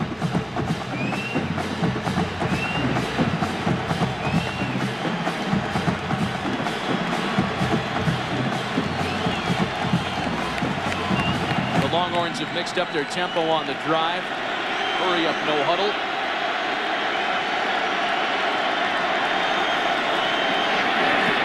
Quick pass out to Shipley is read immediately by Chimde Chekwa. And Shipley will be short of the first down. That is such a good job by Chimde Chekwa. Out there in zone coverage, you're going to see him. He's covering Kirkendall here. As Kirkendall releases, he reads the quick little out route peels right off of the outside guy, Kirkendall, and comes up and makes a tackle about a yard in front of the first down mark on Shipley. That's really nice work by the corner, Chimdi Chekwa. But Mac Brown and Greg Davis aren't going to bother any fake punts here. They're just going to go for it on 4th and 1. Big Roy Miller, the defensive end, is in at fullback. He leads the charge, and Johnson has the first down. Let's check in with Laura Oakman. Matt, Donald Washington has not been in since that injury, but I can tell you, I'm not a doctor. I'm about to play one on TV. He did go to the training table. All the trainers walked up to him. He shooed them all away, didn't let them touch a single body part. He has not gone on the field since that injury, but he's been on the sideline the whole time with his helmet on, looking like he's about to get in. All right, good news, Lauren. Thanks. 1st and 10. Been a 6-minute drive for Texas. The play fake, and McCoy finds Obaniah over the middle. There's a flag down in the backfield as McCoy took a late hit. This might be the second time they flagged Thaddeus Gibson. Personal foul, roughing the passer, number 90 on the defense, illegal contact to the head, 15-yard penalty, first down. A great move to get by Ulatowski, but then here he is here. He's going to work it, come back inside, throw the tackle by, and then bam, there's the hit. Put the crown of his helmet right on the ear hole. Bam, right there. I don't know, actually got him up under the shoulder pad. But Jim Tressel is furious. You can hear the Buckeye fans here in the stadium as they react to the replay here on the video screens. It's going to put the ball inside the 15. 1st and 10 for the Longhorns at the Buckeyes' 14-yard line. I think that was a legitimate hit, but one that was hard for the referee to call from his vantage point, because I'm sure from his vantage point it looked like a helmet-to-helmet shot on Colt McCoy, but in fact it wasn't. Longhorns into the red zone for the 3rd time tonight. This is McCoy doing it himself. Touchdown, Texas!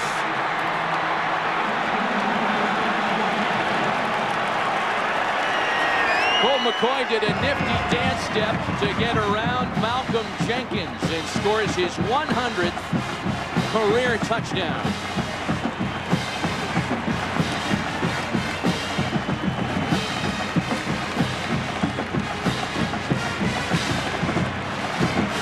Mr. and Mrs. McCoy can finally break out a smile. And that was one of those called runs for Colt McCoy, and really picked up some good blocks along the way that helped spring him for the touchdown.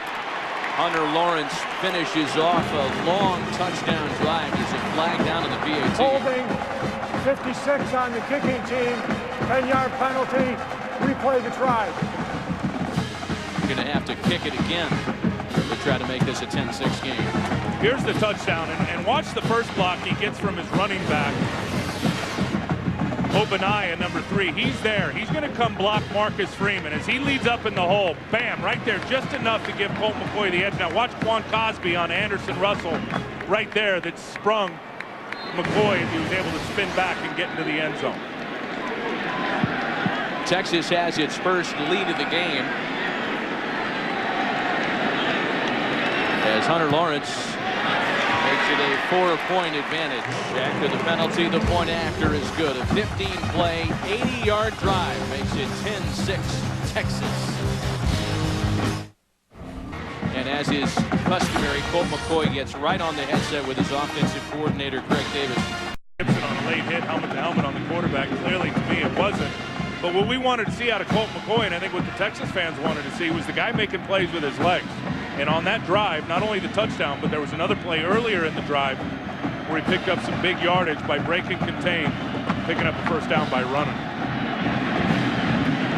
Ohio State will get a chance to touch the football for the first time in the second half. Lamar Thomas will bring it back to the 30.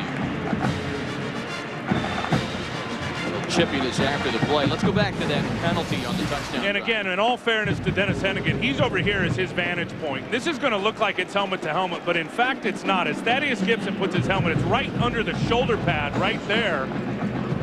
And so that was a tough call, and then it led to this. A little called quarterback draw, 2 good blocks. Chris Obaniah, Quan Cosby, both laying down good blocks to free up the QB on the touchdown run.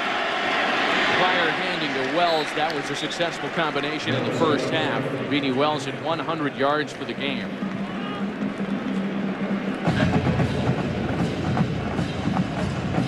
Well, Thaddeus Gibson's been flagged twice. And then that very next play, Colt McCoy breaks it for the touchdown run. By the way, only the 7th rushing touchdown allowed by the Buckeyes defense this year.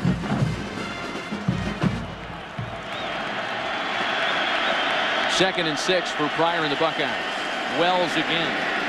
And he's across the 35, stopped by McElroy after a gain of 2.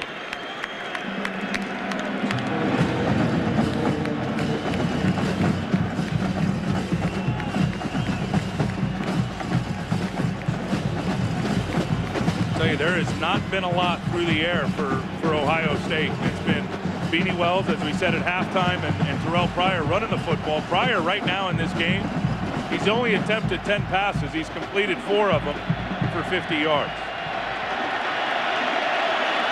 Buckeyes are 3 of 8 on 3rd down so far.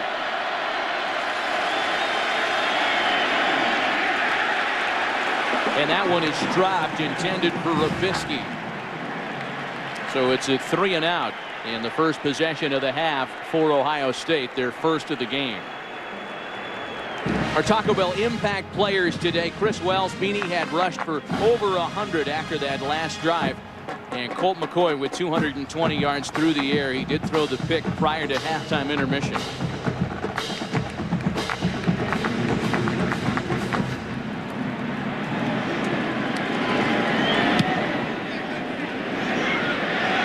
Shipley signals fair catch at the 18. 6:58 left in the 3rd quarter. Longhorns 10, Buckeyes 6. 10-6 Texas. Middle of the 3rd quarter, and the Longhorns go to work from inside their own 20.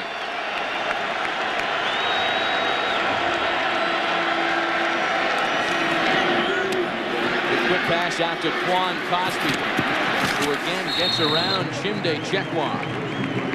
Cosby nearing 100 receiving yards. I think Mac Brown is hoping his team has found an edge. I know coming into this game, as he told us, he was worried about his team not having an edge. He said usually the team that wants to be here more and wants to be here the most wins the most. He was worried about his football team against Ohio State, just with the dynamics of both of them being in this game. And maybe Ohio State wanted to be here more and would have more of an edge. I think his team is starting to find their edge here in the second half. Texas offense starting to function on its customary high level. A 17-yard pickup to Jordan Shipley.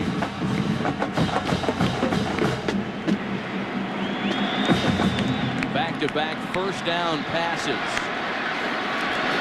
Play fake with Obanaya. That one caught for another first down. Quan Cosby's second reception of the drive as he goes over 100 receiving yards this evening. Well, and if they're going to blitz, and they do here, you'll see Laurinaitis, you'll see Jermail Hines. He's going to come off the edge over here. That means man coverage out on the perimeter. And Chimde Chekwa giving a big push into Quan Cosby. He's going to chew that up all day, and Colt McCoy is going to find him if Ohio State does not get home when they dial up the pressure. McCoy overthrows James Kirkendall, so his first miss of the drive. McCoy now 27 of 37 in the air. It's the first time they went the direction of Malcolm Jenkins today. You know, Colt McCoy started play tonight with a completion percentage and accuracy percentage, if you will, of 77%. And unless he goes, 27 for 100 tonight, that will end as the best ever season for accuracy in college football.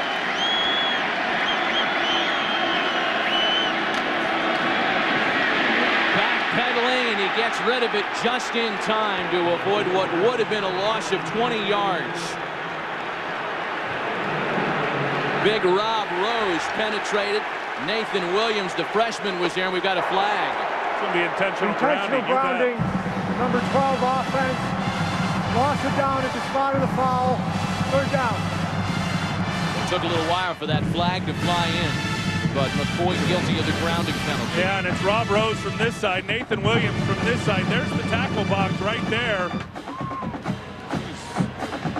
right on the edge. Does the ball get back to the line of scrimmage? I don't think it did. That's a good call with intentional grounding. But the pressure coming right off the edges, the wide rushers, yeah, that didn't even get close to the line of scrimmage with Nathan Williams and Rob Rose.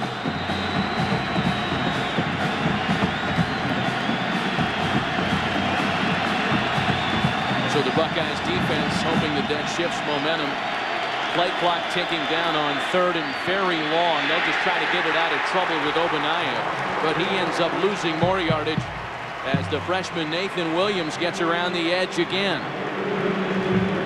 Well, I don't know about this run, what they were trying to do to Worthington, but he doesn't even get blocked. He's on the inside. Nathan Williams is on the outside, and Ogbonnaya has nowhere to go with the football. Tried running that gut play to the weak side and only had one blocker over there for 2 guys.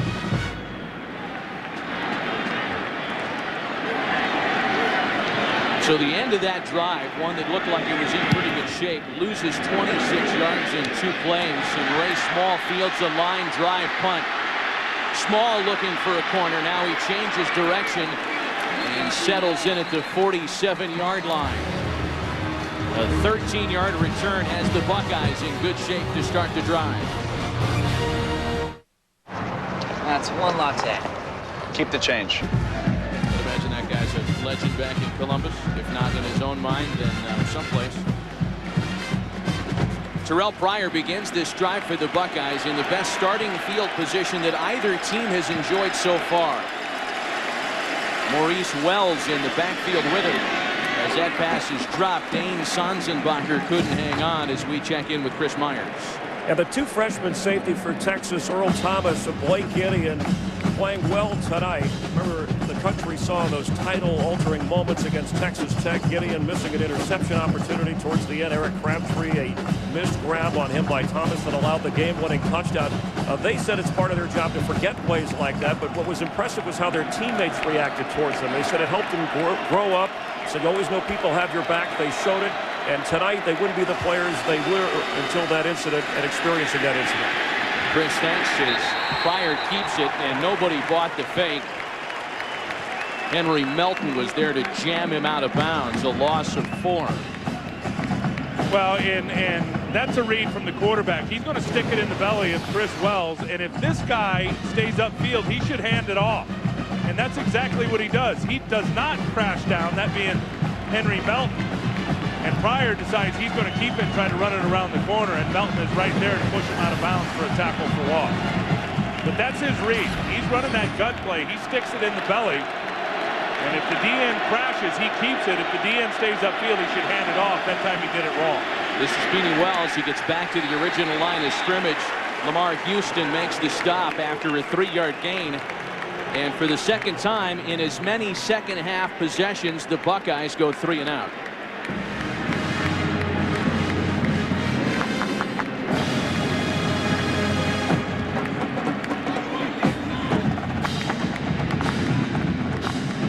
So A.J. Trapasso is on to punt. You know, this has been part of the Buckeyes' problem in these BCS games, in big nationally televised contests against USC and the like.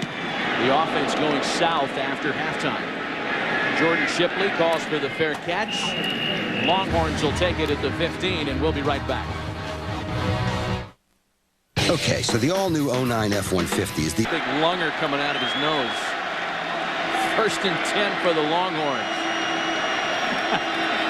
McCoy out of the shotgun. 1st down Texas. Again, it's Quan Cosby. Boy, Cosby is enjoying a fantastic night. A gain of 15. Well, he and Colt McCoy are the #1 tandem in UT history when you talk about quarterback to wide receiver and all the hookups and all the completions from McCoy to Quan Cosby. Cosby turned 26 in December. He's got a family. He is on a different level of maturity in his athletic career than a lot of the players on the field. This is Ogbonnaya now, running between the tackles and crashing forward for a gain of 8 before being stopped by Kirk Coleman and Ross Holman.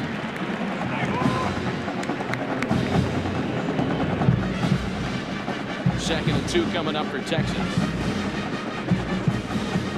You know, Quan Cosby is a senior. He's playing in his last game as a Longhorn.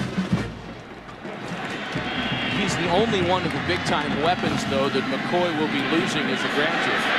Jordan Shipley will be back next year as he has the first down, knocked out of bounds at the 45 by Coleman.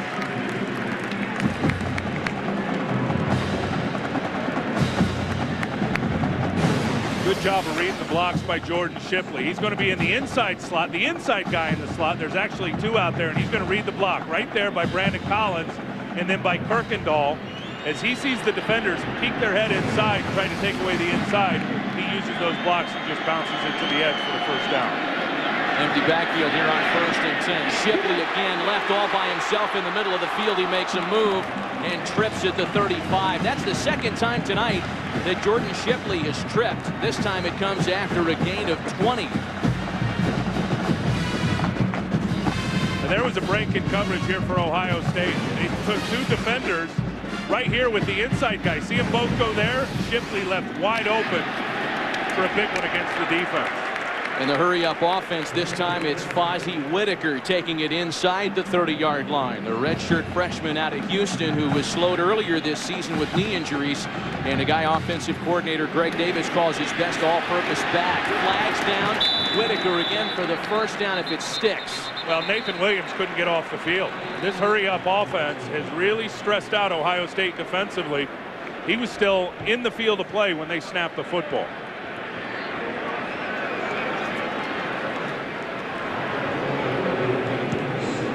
Nathan Williams was trying his best to get off before the ball got snapped, and he didn't quite Offside, get there. 14 on the defense.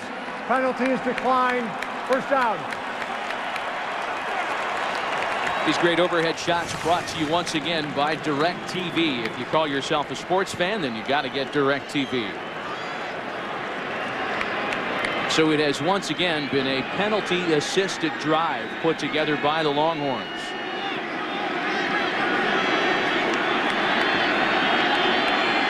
First and 10 from the Buckeyes 22. McCoy doing his best. Matt Hasselbeck getting in and out of the play. He runs the option look and pitches it off. Obanaya has another Longhorns first down. This is the Texas offense that terrorized the Big 12 all season. Yeah, this high tempo is a problem right now for Ohio State defensively. Those guys are breathing hard. They're running everything out on the perimeter, and you can see a lot of hands on the hips and guys dragging to get up and get ready for the next snap. Obanaya is inside the 10 this time. So it brings up a second and goal. They're not even getting lined up. They're not even getting down in their stance. And I think they were in the neutral zone that time. You got a flag on the field. Touchdown, Texas. I think Thaddeus Gibson was in the neutral zone, Matt. That's going to stick. Gibson was running across the line of scrimmage trying to get into his stance. 90 defense. Penalty is declined. And you said Touchdown. it, Jim. The high tempo has given Jim Tressel and Jim Haycock and the defense of the Buckeyes all kinds of trouble here in the second half. Here's the penalty, Thaddeus Gibson. You see right there, he is in the neutral zone when the ball is snapped. Going to roll out to the right. Shipley's going to angle route right at the end zone at the inside, and then the other receiver comes to the outside and does a crossing route to the back of the end zone for the hookup touchdown. 2 3-and-outs for the Buckeyes. 2 long touchdown drives this half for the Longhorns.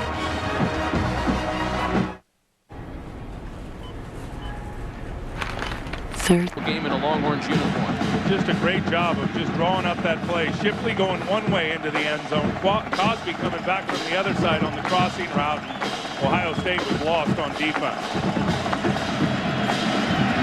Back-to-back long touchdown drives here in the third quarter for the Longhorns. This is Lamar Thomas to take the kick back from inside the 5. And Thomas is down at the 26-yard line. Colt McCoy having a big half, and he's a candidate for the AT&T All-America Player of the Year award. To vote for Colt McCoy, text your vote to 51234 on your AT&T wireless phone, or go to foxallamerica.com. You could win a trip to next year's National Championship Game. Look at Graham Harrell's the only kid that wore a suit and tie for that shot. It's got to be good for a couple of folks. Inside of a minute left here in the third quarter. And now the true freshman quarterback, Terrell Pryor, down by a couple of scores. Pryor decides to keep. And he's forced out of bounds at the 32 by Roderick McElroy, a gain of 5. And they're going to have to continue to do that, I think, with McElroy to spy him. And I think Will Muschamp, the defensive coordinator, knowing what Terrell Pryor was able to do to him in the first half with his legs, has taken one of his defenders and said, you're going to spy. You're going to sit right in the hole. You're going to watch number 2, and you're going to mirror him. And whichever way he goes, you run with him to keep him from picking up a big gain with his legs.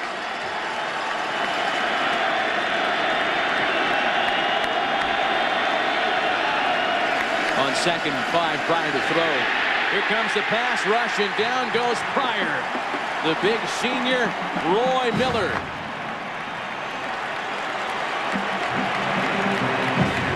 The second time tonight that the Longhorns have gotten to Pryor. What a great get-off by Roy Miller. They turned the protection one way, and they turned away from him, and Jimmy Cordell, the left guard, just had no chance. By the time Jim Cordell got out of his stance and tried to turn on Roy Miller, Miller was already by him and accelerating to the quarterback for the sack. We're going to the fourth quarter. At the end of 3, 17-6 Texas. Will return after this break and a word from your local Fox station. 3rd and long for the Buckeyes. It'll open the fourth quarter. They've got both quarterbacks on the field. Terrell Pryor split wide at the bottom of your screen. Todd Beckman out of the shotgun. He feels the heat and throws the deep ball. Robisky lays out and makes the grab.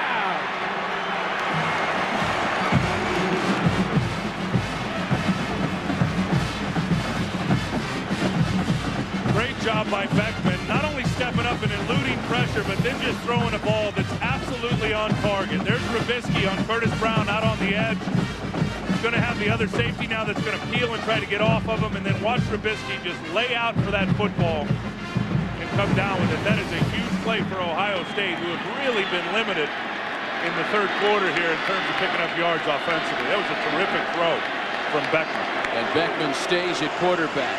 Pryor at the top of your screen. The pass goes in the other direction. Incomplete for Sonsenbacher.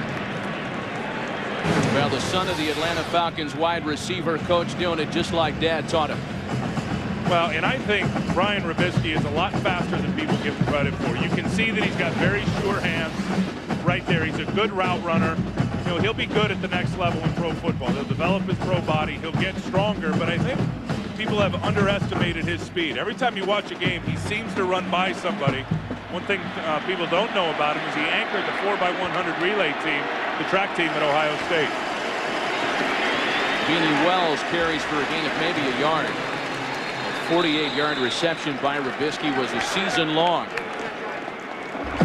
And exactly the big play that Jim Tressel was hoping for to jumpstart what was a completely stagnant third quarter offense. Well, let's give Texas up front, that front seven, some credit too. Defensively, they have not allowed any running lanes for Chris Beanie Wells, the running back for Ohio State. They have bottled him up big time throughout that whole third quarter. Beanie Wells coming off now in favor of Maurice Wells.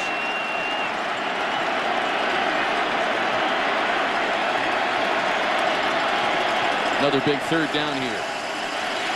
Pryor keeps it and throws, almost intercepted.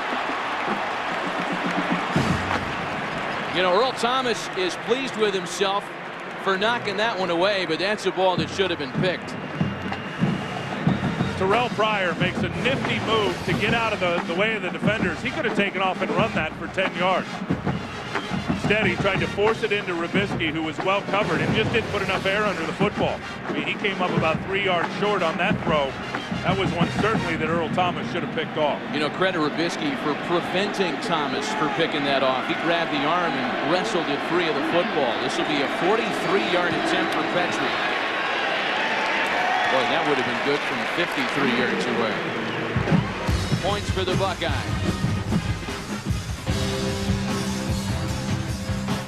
Beep. Tostitos Fiesta Bowl trophy on the line tonight, along with some significant dents in recruiting and preseason rankings, among the other things up for grabs. These are more than just exhibition games, folks. Back to a one-possession game. 17-9 Texas. A couple of third-quarter Longhorn touchdowns. A field goal moments ago by the Buckeyes make it a one-possession affair. Jordan Shipley now is across the 20 and down at the 21-yard line. Well, this game was marked by its defense in the first half, Tim. A 6-3 lead for Ohio State at intermission. But a couple of long touchdown drives by the Longhorns reminded folks in Austin about how good their offense is. Well, Colt McCoy, I think, finally came out in the second half and started making a few plays with his legs. I think Mac Brown figured his team came out flat, didn't play well. They got in at half. They kind of regrouped, and he came out and made a few big plays with his legs. Also had a couple of drives that were extended by some penalties from Ohio State. And then on the other side of the ball, Ohio State, very simply, they just had not been able to run the football in the second half of this game. First and 10 for McCoy. Again, out of the empty backfield set, he takes off. And gains 3 on the ground. Laurinaitis makes the stop. Funny how these careers come full circle. We talked earlier about how Colt McCoy threw his first ever interception to James Laurinaitis. It was a coming out party for Laurinaitis, who enjoyed a big day. For Colt McCoy, made his just his second start that afternoon. Big things were ahead. 2nd and 7 now. Here comes Laurinaitis and they pitch it out. Ogbonnaya gets it up to the 30. He'll be a yard shy of the first down before Marcus Freeman knocks him out of bounds. Well, for more on Chris Ogbonnaya, let's check in with Laura Oakman. Matt, ask any Longhorn, they will all say that Chris Ogbonnaya is the team's emotional leader, and boy, he's gone through a lot in his 22 years. Buried an older brother 6 years ago, then when Chris was 15, 6 weeks later, playing basketball with his younger brother when he collapsed from a heart defect. I'll tell you more after this play. Shipley's across the 35 and out of bounds at the 40 for the first down. Matt, Chris, who had no formal training in CPR, tried to save his little brother, but to no avail. Chris told me he suffered from severe depression for 3 years after that. Just with the guilt, he couldn't save his brother. He said the one thing that saved him, Texas football. He said this team has been everything to him. They love him. His heart, his humor, his passion. Chris said all of that is to honor his brothers. Lauren, thanks. And a big part of the Longhorns offense tonight and all year. That one complete over the middle to Brandon Collins. Another Texas first down. And another great blitz pickup by Colt McCoy. Identifying the blitz, was coming up in his face. Real good side adjust from Brandon Collins. Laurinaitis was coming on a blitz from the left side of the offense, right side of the defense. Brandon Collins read it, so did the quarterback, ran a slant route for a first down. They got these guys completely off balance right now. Fozzie Whitaker tackled just short of the first down marker. They're checking out Donald Washington, who injured himself earlier in the game. This hurry-up offense has been a major problem in the second half. Ohio State can't even get lined up, get their hand down in the dirt up front. And Whitaker's got the first down here. I mean, that's a short yardage play right there. They get to the line of scrimmage, hurry up and snap it, and 2 of the defensive linemen were still trying to find their alignment along the front, standing straight up. Easy to pick up the first down short yardage that way. Again, the defense scrambling. McCoy runs the play fake. Gets away from Nader. Abdallah still going and really pays the price. Ball's out. Ball came out. It's Texas football as it trickled out of bounds, and McCoy is very fortunate that no Buckeye was able to bounce on it. Colt McCoy got smoked at the end of this play. He sure did. He's going to come all the way back reverse field and then watch. Oh, yeah, it was Hayward right there who hit him, and then McCoy trying to unload the ball. Worthington hits him right there, and then Malcolm Jenkins comes up and delivers the final hit on Colt McCoy, and that ball went out of bounds.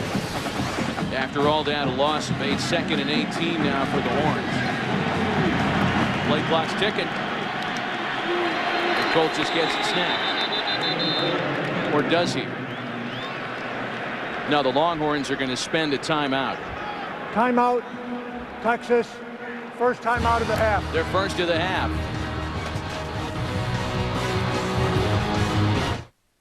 Left on the game clock, and you might have noticed during our Fox Sports coverage of the BCS Bowl Bash, those of us here at the stadiums and those in the studios wearing these pins in support of the Alzheimer's Association, part of our Fox Sports Supports charitable initiative, leading the way in Alzheimer's care, support, and research to help stop Alzheimer's and end this disease. Please go to alz.org. 2nd and 18 coming up for the Longhorns after Matt Brown spent Texas's first time out of the half. McCoy with the deep ball, single man coverage in the corner. Does he make the catch inbounds? No, Malcolm Williams is out of bounds. Well defended by Malcolm Jenkins. Looked like Malcolm Williams actually had a step or two on Malcolm Jenkins, but it's just not a good throw. It's behind him and it's outside. Let's see if he comes down. Yeah, he looked like he was out of bounds when he came down with the catch. That's not a great throw because Malcolm Williams had Malcolm Jenkins beat on that takeoff route down the sideline. Texas 5 of 13 on 3rd down, as you see in the top right-hand corner of your screen. A 3rd and long. 3rd and 18. McCoy scrambling.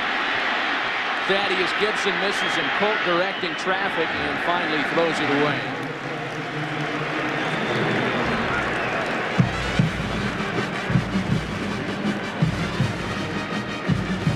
So on this occasion, it's the Buckeyes defense that bends without breaking. Yeah, that's a big stop. And I'll tell you where Ohio State has had their most success at rushing the passer today is when Colt McCoy just takes the traditional 5 or 7 step drop back and where his launch point's going to be behind the line of scrimmage. Where they've had trouble and where Texas has had success, especially here in the second half, is moving the pocket, rolling Colt McCoy out by design one way or another, and letting him have a run pass option read. The rugby-style freshman punter Justin Tucker rolls a slow baby bouncy up the middle that will be downed as a touchback. Over 10 minutes left in the game, and they start this drive without Beanie Wells on the field. 1st and 10 from the 20. Pryor gets out of trouble and throws for Robisky. Robisky makes another wonderfully acrobatic catch for a 1st down. How did he hang on to that football? A gain of 16. What a great play by Brian Robisky. Never giving up on it. You're going to see him here. He's going to get behind the corner. He runs the corner off, and then now it's just the scramble drill. He realizes his quarterback's in trouble. That ball was errantly thrown because Roy Miller got a hit on Terrell Pryor right when he released it. Nice job by Robisky. The ruling on the prior play is under review. Yeah. They are going to take a look at this upstairs.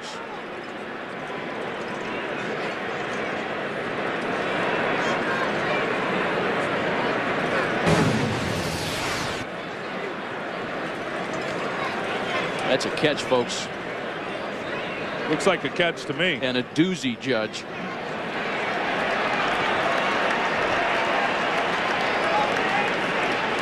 Brian Robisky with 94 receiving yards in this Tostitos Fiesta Bowl. After review, the ruling on the field is confirmed. The receiver had possession of the ball. Completed pass. Quickest review in the history of college football. 1st down Buckeyes. You know, Brian Robisky's receiving numbers in 2008, less than half of what they were last year because it's an entirely different offense this season. Well, once Terrell Pryor got in the lineup for Beckman, the 4th game of the year, really started at USC in the 3rd game. It all changed in terms of the reception opportunities for those wide receivers. Option look, Pryor keeps it again. No Beanie Wells on the field. They didn't need him on this play call. Into Longhorn territory, 1st down Buckeyes. And speaking of no Beanie, let's check in with Laura Oakman. You guys are definitely not the only ones wondering where he is. Every teammate keeps walking up to him as he's sitting here on the bench going, what's wrong? Are you coming in? Just talked to Ohio State's trainer. Right now he is out. He took a shot to the head, said they are watching him, they are monitoring him, and pretty much series to series making a call on if he's ready to go back in or not. Lauren, thanks. Just 4 carries for 10 yards this half as compared to the 96-yard opening half for. So it's Boom Herron in the backfield. Pryor runs a play fake and misfires, looking for his tight end Jake Ballard. You can tell by watching Terrell Pryor that there's a lot of growth and development still left. I mean, he's a true freshman. He's a guy that ran a spread offense in high school and ran it as much as he threw it.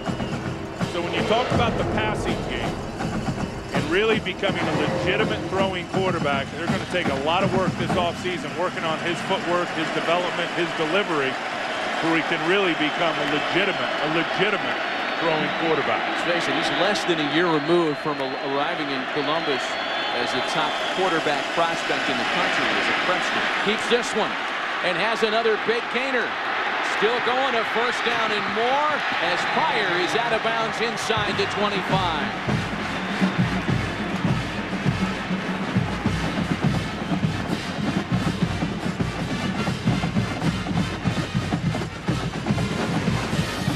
Well, he's just going to make the read. The DN's going to get stuck upfield. They're going to wall off Lamar Houston, the defensive tackle. Rashad Babineau takes a bad angle, as does Earl Thomas, and that quarterback will do that to you. He is such a long strider.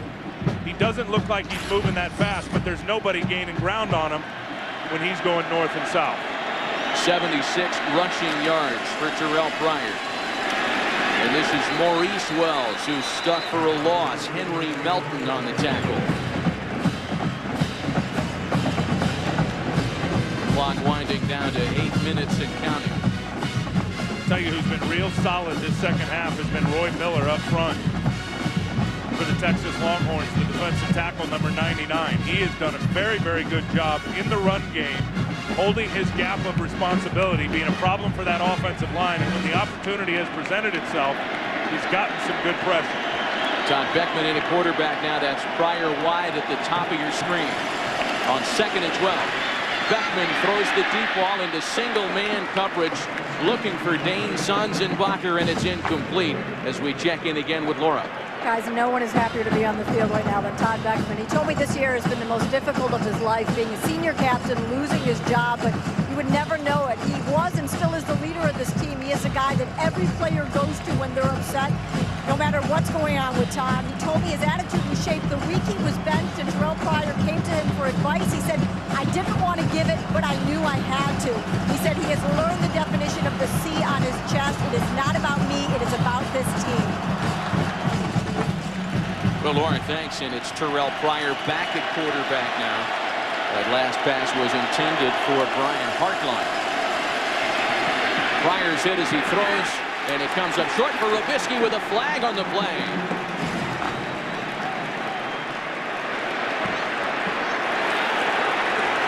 Pass interference is going to be levied against the Longhorns. But Mack is furious. He's claiming that ball was uncatchable. That ball was so short of Brian Robisky, but I think if it's short, it's catchable. I mean, if it's deep over his head and outside the white stripe, that's uncatchable. But I think short, when they're short, they're considered catchable by the official. Pass interference, number 7 on the defense. After the play was over, unsportsmanlike conduct, number 13 on the defense, first down. A pair of penalties against the Longhorns. First, this is the PI call on Deion Beasley, and then they get the other corner, Ryan Palmer, on the unsportsmanlike conduct. Well, to me, it's not even close for Deion Beasley. He definitely prohibited Brian Robisky from getting back to the football. That's a perfect call by the official. He got that one right. So once again, the Buckeyes will throw Todd Beckman in at quarterback. And they put Terrell Pryor wide at the top of your screen.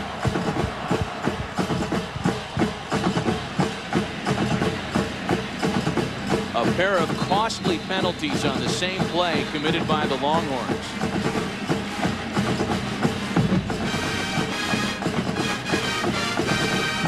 You know, it comes as an interesting side note with the Buckeyes trying to get into the end zone for the first time tonight. Their only 2 losses of the year to USC and Penn State were the only 2 times they failed to score a touchdown all season. When are they going to throw a fade route to Terrell Pryor out there on the edge when Beckman's at quarterback? They've had it in our minds certainly for the entire game. But there he is at the top of your screen.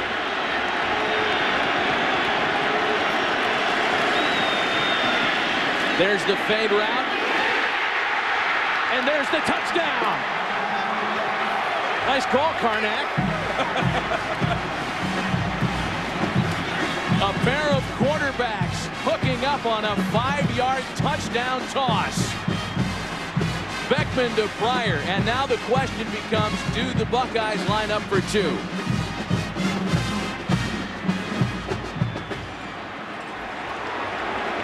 For Terrell Pryor, his first reception as a Buckeye. I don't even think there's a question of lining up for two. I think absolutely. And that's absolutely the right call. I mean, man coverage out there on Terrell Pryor, who's every bit of 6'6". Believe me, we talked to him the other day. He is a legitimate 6'6", has a big advantage on the corner. That was a jump ball. Beckman threw it up for grabs. Pryor came down with it for the touchdown. You saw the note. This is the Buckeyes' first two-point conversion attempt this year. Incomplete, intended for Robisky, and that one was well short. It's a two-point game in the desert. One of the biggest upsets in the entire bowl season.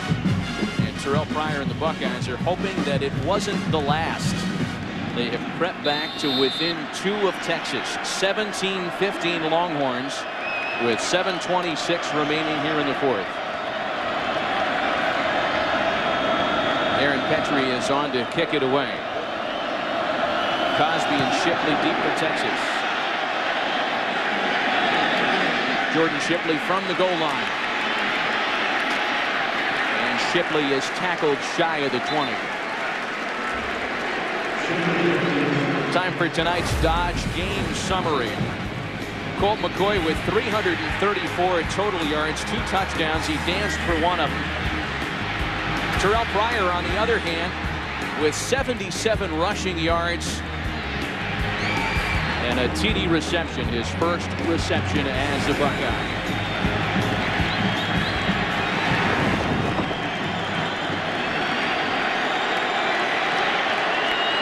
First and 10 Texas from the Longhorns 19. And the quick pass is almost picked off.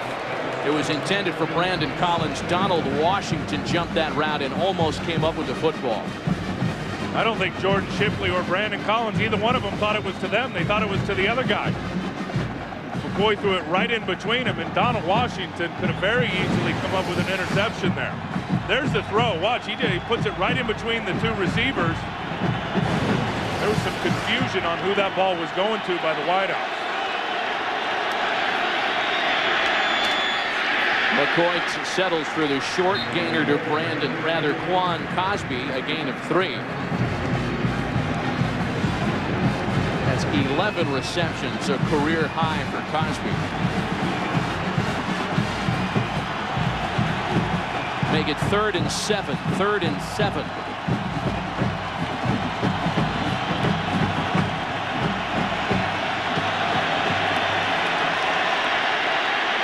McCoy has time. Dumps it incomplete for Collins.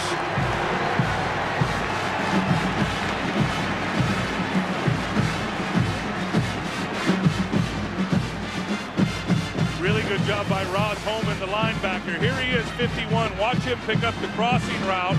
Brandon Collins, he's all over it. And then, of course, not a real good throw by Colt McCoy behind the receiver, allowed the defender to get to it. If he lays that out in front of Brandon Collins, maybe he has an opportunity to get a reception and run a little bit after the catch, but real good coverage, hunting up the crossing route by Ross Holman. Boy, so in the possession after the scoring drive by the Buckeyes, the 5-yard TD reception. Big-time momentum shift at 3 and out. And the rugby-style punt is out of bounds at the 27-yard line. You put your foot down, and it just goes. The drive from their own 27. Pryor with the option look. Slips a tackle and is taken down at the 34 by Earl Thomas. You know, as flat as the Ohio State offense looked in the 3rd quarter, Tim, that touchdown drive, they get on the board for 6. fans in Columbus are aware of how good their scoring offense has been in the fourth quarter, outscoring opponents nearly 3-1.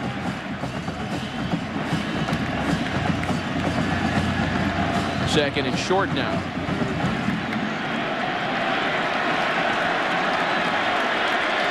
It's Boom Herron in the backfield with Pryor out of the shotgun. And he hands it to Herron, who has the first down. Chris Myers.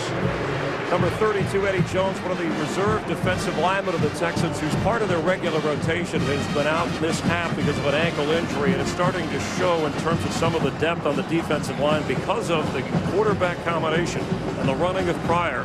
Looks like a lot of the Longhorn linemen are getting winded. It was something they were discussing after the last series. Chris, thanks. The Buckeyes have rushed for nearly 200 yards here, and they're doing it against the second-ranked run defense in the nation.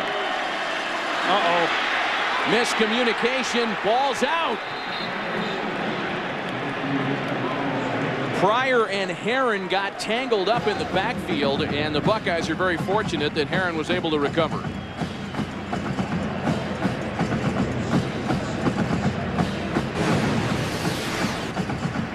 Pryor, he just never catches it. That's what it is. I mean, he never ever gets two hands on it and grasp it to turn and try to stick it in the belly of Herron, and then cannot corral it. And Herron keeps his eye on it, and very fortunately pounces on it before 3 or 4 Longhorn defenders could get to it. Todd Beckman back in at quarterback. So that splits Pryor again wide at the top of your screen. 2nd and 17. Beckman throws over the middle. It's caught by the tight end Jake Ballard for a first down. Jake Ballard made a fantastic shoe-top grab. Only 4 receptions all year, but he has played a role tonight. Shallow crossing route. Roderick McElroy is trying to cover him in man coverage, and look at him reach down and fingertip that ball down around the level of his knees. What an outstanding catch by Ballard. A 21-yard gain as the Buckeyes are into Texas territory. Again, no Beanie Wells on the field for Ohio State. It's Maurice Wells with Pryor. Out of the shotgun, dancing, looking for a crease. And he runs out of bounds. I'm telling you, if Pryor's playing quarterback, if I'm Texas on defense, I'm playing the run almost every time. It doesn't even look like he's trying to throw the football anymore. A couple times on the last drive, he dropped back and threw it, but for the most part here down the stretch for the last 10 minutes or so, when they're on offense, he's getting it, looking for an opening along the front, and then just trying to exploit it and run with his legs. 2nd and 9. Beckman back in at QB. It's an empty backfield. Pryor at the bottom of your screen this time. Pass goes the other way for Rubisky, who breaks a tackle and is down the sideline out of bounds at the 25. First down, Buckeye.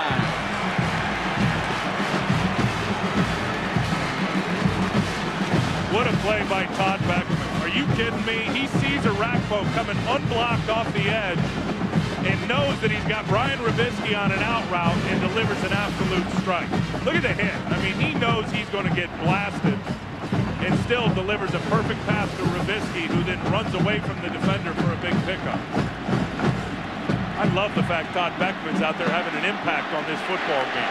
Great spot for the senior quarterback. This is Pryor this time, as he hands it off to Boom Herron, and Herron is down at the 15. Earl Thomas saved a touchdown by grabbing a piece of the jersey. They caught a run stunt here by Texas, trying to stunt down inside. And then Jared Norton gets picked up by the pulling guard, and then Earl Thomas is the only guy left between Boom Herron in the end zone and is able to get a touchdown-saving tackle right there. But what a huge hole created by that offensive line, just taking a slanting defense and pushing them the way they were slanting. Third trip to the red zone for the Buckeyes. The previous 2 have resulted in a field goal and a touchdown. And again, it's Herron.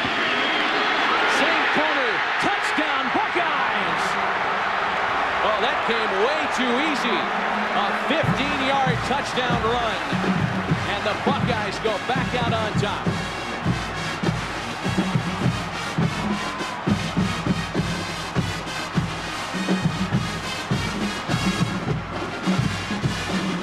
Caught him again with a run blitz. And they all come down inside. Look at McElroy get walled off. And then Blake Gideon in the open field on Boom Heron. Not even close. Heron sticks a foot in the grass outside, cuts back to the inside, and the true freshman safety, Blake Gideon, couldn't make the tackle in the open field.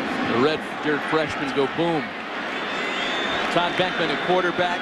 Pryor wide at the bottom of your screen on the two-point conversion attempt. There's that fade again for Pryor. Flag on the play. The two-point conversion is good pending a check of the penalty marker. Yeah, I'm not so sure this is an OPI, offensive pass interference.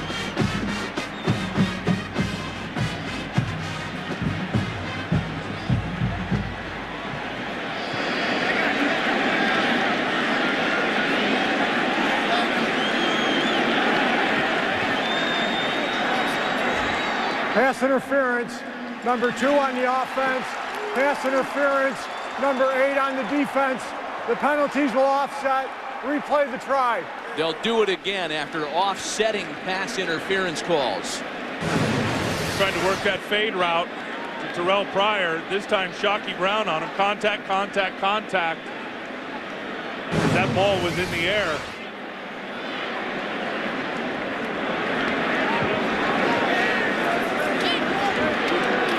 I think that could have either been called on both of them or not called on either one of them when you take a look at the replay.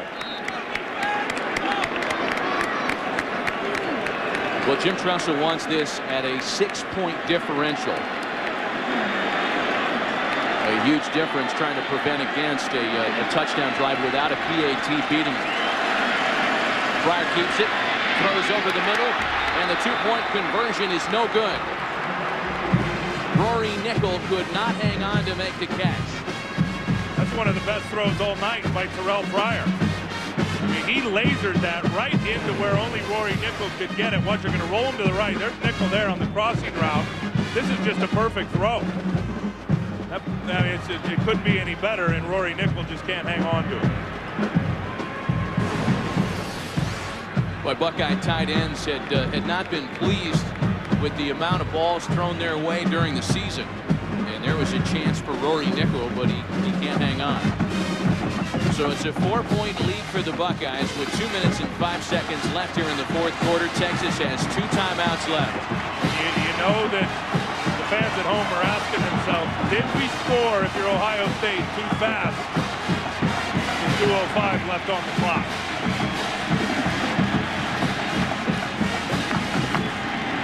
Well, the BCS ramifications for a Buckeye upset here are staggering. Fans of the Utah Utes watching with keen interest.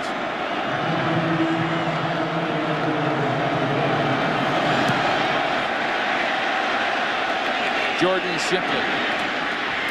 He's taken a kick back for a touchdown this year. He's stuffed at the 21 this time.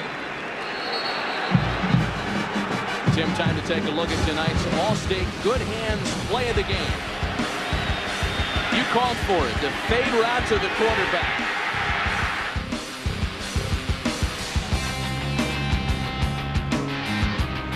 That was textbook pitch and catch for a Buckeyes touchdown.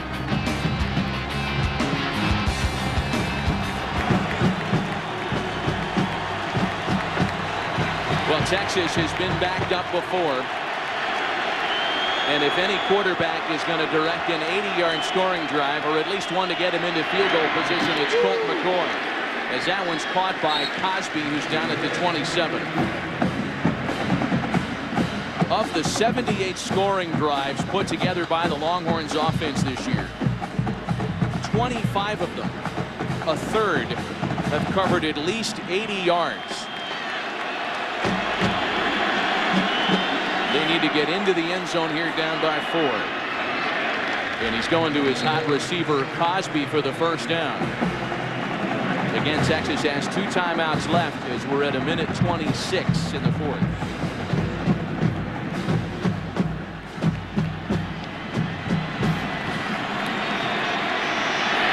gets it over the middle, and it's nearly intercepted.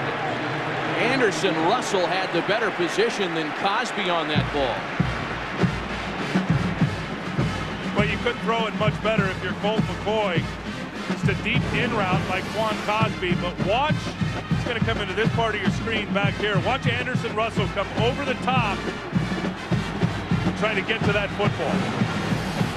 Good defense by the safety playing back deep.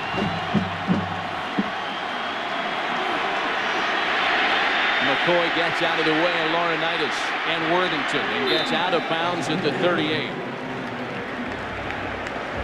1:07 left on the game clock.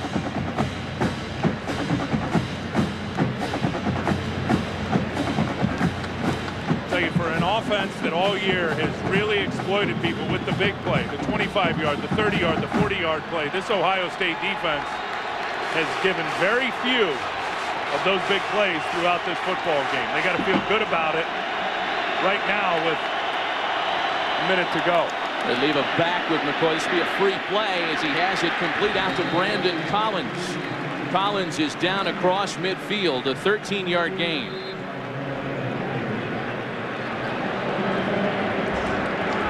Offside, number 13 defense, penalty is declined, first down. So the Longhorns take advantage of that free play and convert. They're into Buckeye territory right at the midfield mark, that is. Again, Mack Brown has done this come from behind routine before. Again, it's Collins who dances out of bounds at the 42. And this is where this finely tuned offense as put together by Greg Davis, Tim, is at its best. The ball comes out so quickly. It really does. And that time, McCoy, again, diagnosing the blitz and getting rid of it. If I'm Ohio State defensively right now, I let my four-man rush get there. I keep 7 guys in coverage to try to make Colt McCoy throw the ball up in front of the defenders and then come make the tackle. McCoy's pass is dropped again, looking for Collins. Sophomore wideout factoring promisingly on this drop. Because the minute, if you're Jim Heacock defensively, you send 2 extra rushers, that's going to mean man coverage on the back end, which is going to mean the opportunity for a big play over the top for Texas on offense. 3rd and 3. The Longhorns are 6 of 16 on 3rd down conversion attempts. They've been at their best tonight when they've been in their hurry-up mode. This time the Buckeyes defense has a chance to read and set. Here comes Laurinaitis on the blitz. Over the middle, almost picked off by Rob Rose. Big defensive end doesn't have the good hands. At least not on that drive. Well, a little zone blitz right here, dropping out the defensive tackle. Colt McCoy didn't even see it. There's Rob Rose right there. Watch number 9. He's just going to get back in coverage. Should have had himself an interception at point-blank range. That's going to bring up 4th down and Fiesta Bowl.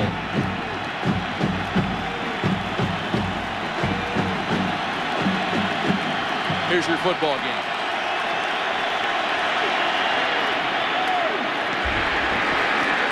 The catch is made by James Kirkendall. Buckeyes think they stopped it.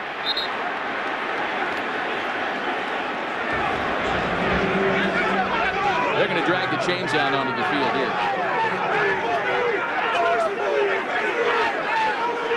It's absolute bedlam down there.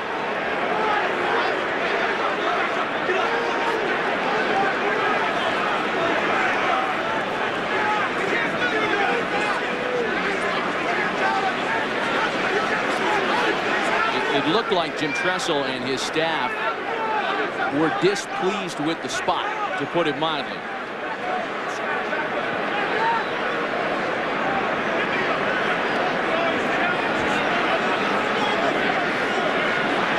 They mark it at the 40. That is right where they needed to be.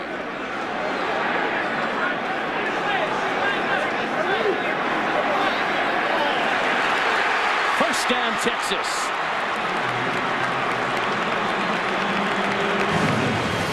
The Longhorns have life. You can see there he was already by the 40-yard line. Yeah, forward to me. forward progress was right there at the 40. That's a good spot by the referee. Good job by Dennis Hennigan and his Big East crew. A posterity look at the replay confirms their spot. 38 seconds left. And now they're going to review this upstairs. Is being challenged. No, this is a challenge being called for by the Buckeyes. And for those unfamiliar, in the college game, each side has a challenge. Yeah, every play is reviewed by the booth, but each coach on the sideline does have one opportunity to make his own challenge, really, for a play exactly like this. You keep it in your pocket until you need it. Let's just watch the first down sticks. To me, it looks like ball forward progress past the 40 right there, and then where he goes down is behind the 40. Boy, great play by James Kirkendall to hang that football out there and try to get the spot. The sophomore making a veteran play. You mentioned how Jim Tressel kept the challenge in his pocket until the right spot. In fact, he kept it in his pocket all year. This is the first time the Buckeyes have challenged a call all season. After review, the ruling on the field stands. First down. They gave it a shot. The replay confirms the spot. Ohio State is charged their first time out of the half. So that'll leave the Buckeyes with 2. That's not going to matter too much. This is all about what Texas has left. They have 2 timeouts remaining. 1 fourth-quarter comeback win this season. Mid-season versus Oklahoma in a wild second quarter in the Red River Shootout. This will be the 10th play of the drive. McCoy mounted a furious fourth-quarter drive against Texas Tech as well, only to have his heart broken by Michael Crabtree in the waning seconds of that contest for the only Longhorns loss of the year.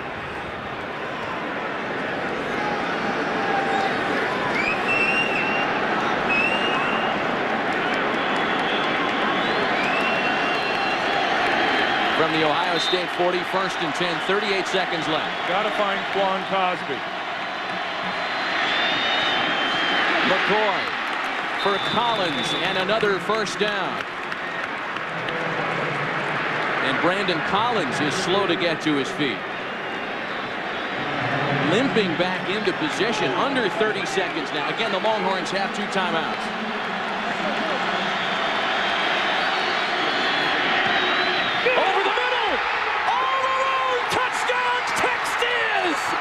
And what a way for Quan Cosby to end his Longhorns career.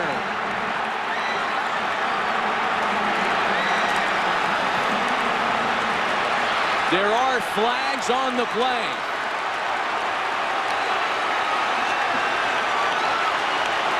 What a read from Colt McCoy and his #1 receiver, Quan Cosby. I told you they had to find him. He's had the biggest game out of all the wideouts today.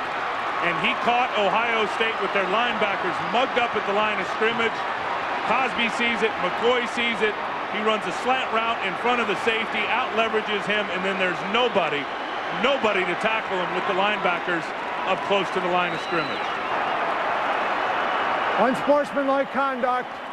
Number 7 on the offense. Excessive demonstration. Penalty will be enforced on the kickoff.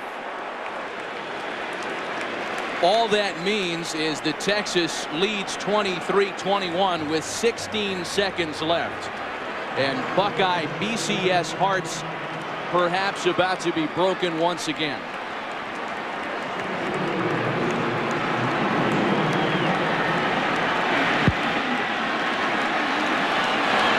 The point after by Hunter Lawrence is good.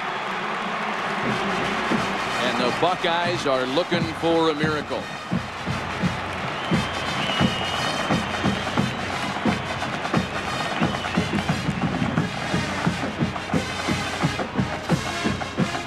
Fantastic overhead pictures are brought to you by DirecTV. If you call yourself a sports fan, you got to get DirecTV.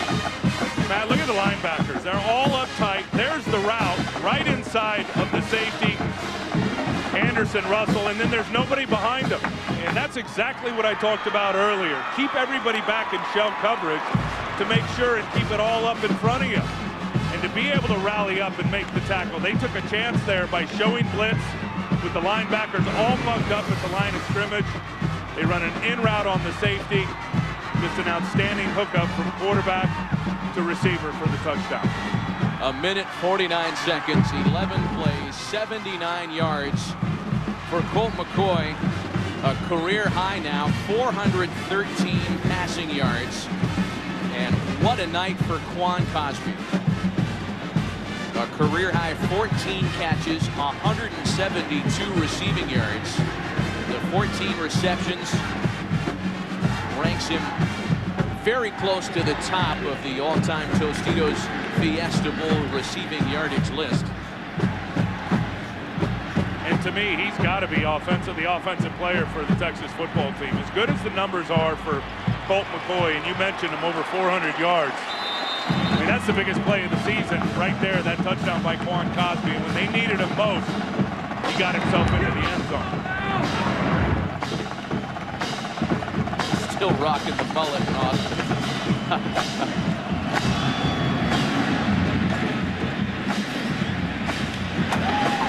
From the 22, Lamar Thomas. He is across the 40. 11 seconds and 2 timeouts for the Buckeyes. And what a night it's been for the graduating wideout, Quan Cosby. 14 receptions, 172 receiving yards, and 2 touchdowns. McCoy to Cosby, Tim, as you mentioned, is first on the all-time UT quarterback to wide receiver combination chart, and they have cemented their place in history tonight. Such a huge game tonight. There with the touchdown there just a minute ago, and then how about the touchdown run by Colt McCoy in the third quarter? Remember the block that he delivered to spring the quarterback. Quan Cosby has been everywhere in this football game. The Buckeyes have another couple of cracks at it. Beckman back at quarterback. Flush down, and down he goes. Jim Tressel burns a timeout with 5 seconds and likely 1 play left tonight. Second timeout of the half. Brian Arakpo, the Longhorns' leading sack artist, who had 10.5 during the season, scores his first tonight.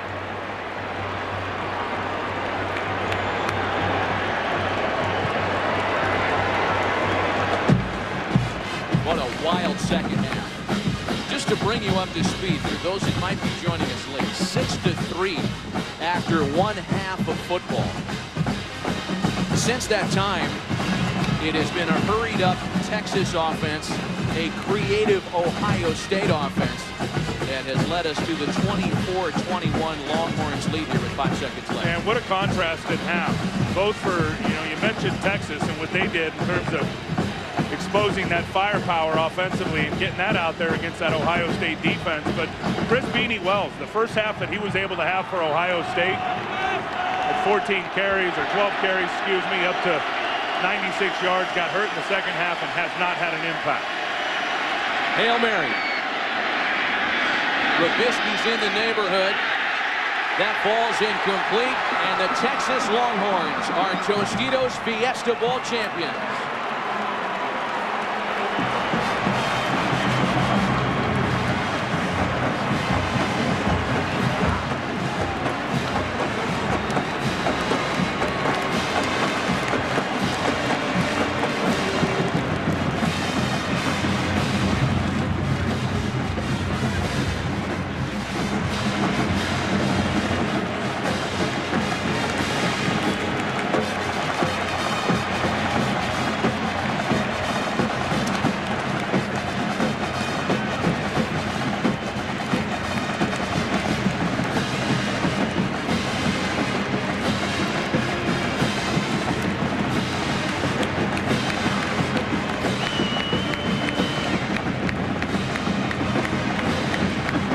Well, for the 51 seniors wearing both uniforms combined here tonight, a decidedly different result. Those in the burnt orange will ride off into the Austin Sunset winners And for the 28 Ohio State seniors moving on, guys like James Laurinaitis, a frustrating loss here in the desert. Let's go down to the field now with Laura Oakman. Well, I just literally grabbed Quan Cosby over here, and all he said to me was that awesome or what? So I'm going to make you elaborate on that. What'd you think of this game, Quan? Oh, man, first and foremost, I have to give glory to God, because if it wasn't from him, I wouldn't be here, and we wouldn't have had a game like this. But, man, this is this team all year, man. We had things to prove. People count us out, but we never give up, and we never quit. Colt, one of the best, our O-line, everybody, man. Our defense, it was just a great game. All right, I know that there are a lot of people who said that you didn't belong here, let alone on January 8th. So what do you have to say to those AP voters who are looking at you right now, Quan? Hey, man, this has been us all year, man. Now we're the only game tonight. We played a very, very good Ohio State team, top 10 defense. And, again, we showed up again and proved everyone wrong. All right, you want to do a hook 'em horn? Anything? Last definitely. words, Hook 'em horn. Hey, Mark, Texas, baby, all my family, God bless. Congratulations. Great game. Matt, 10 back to you. All right, Laura, thanks. When we come back.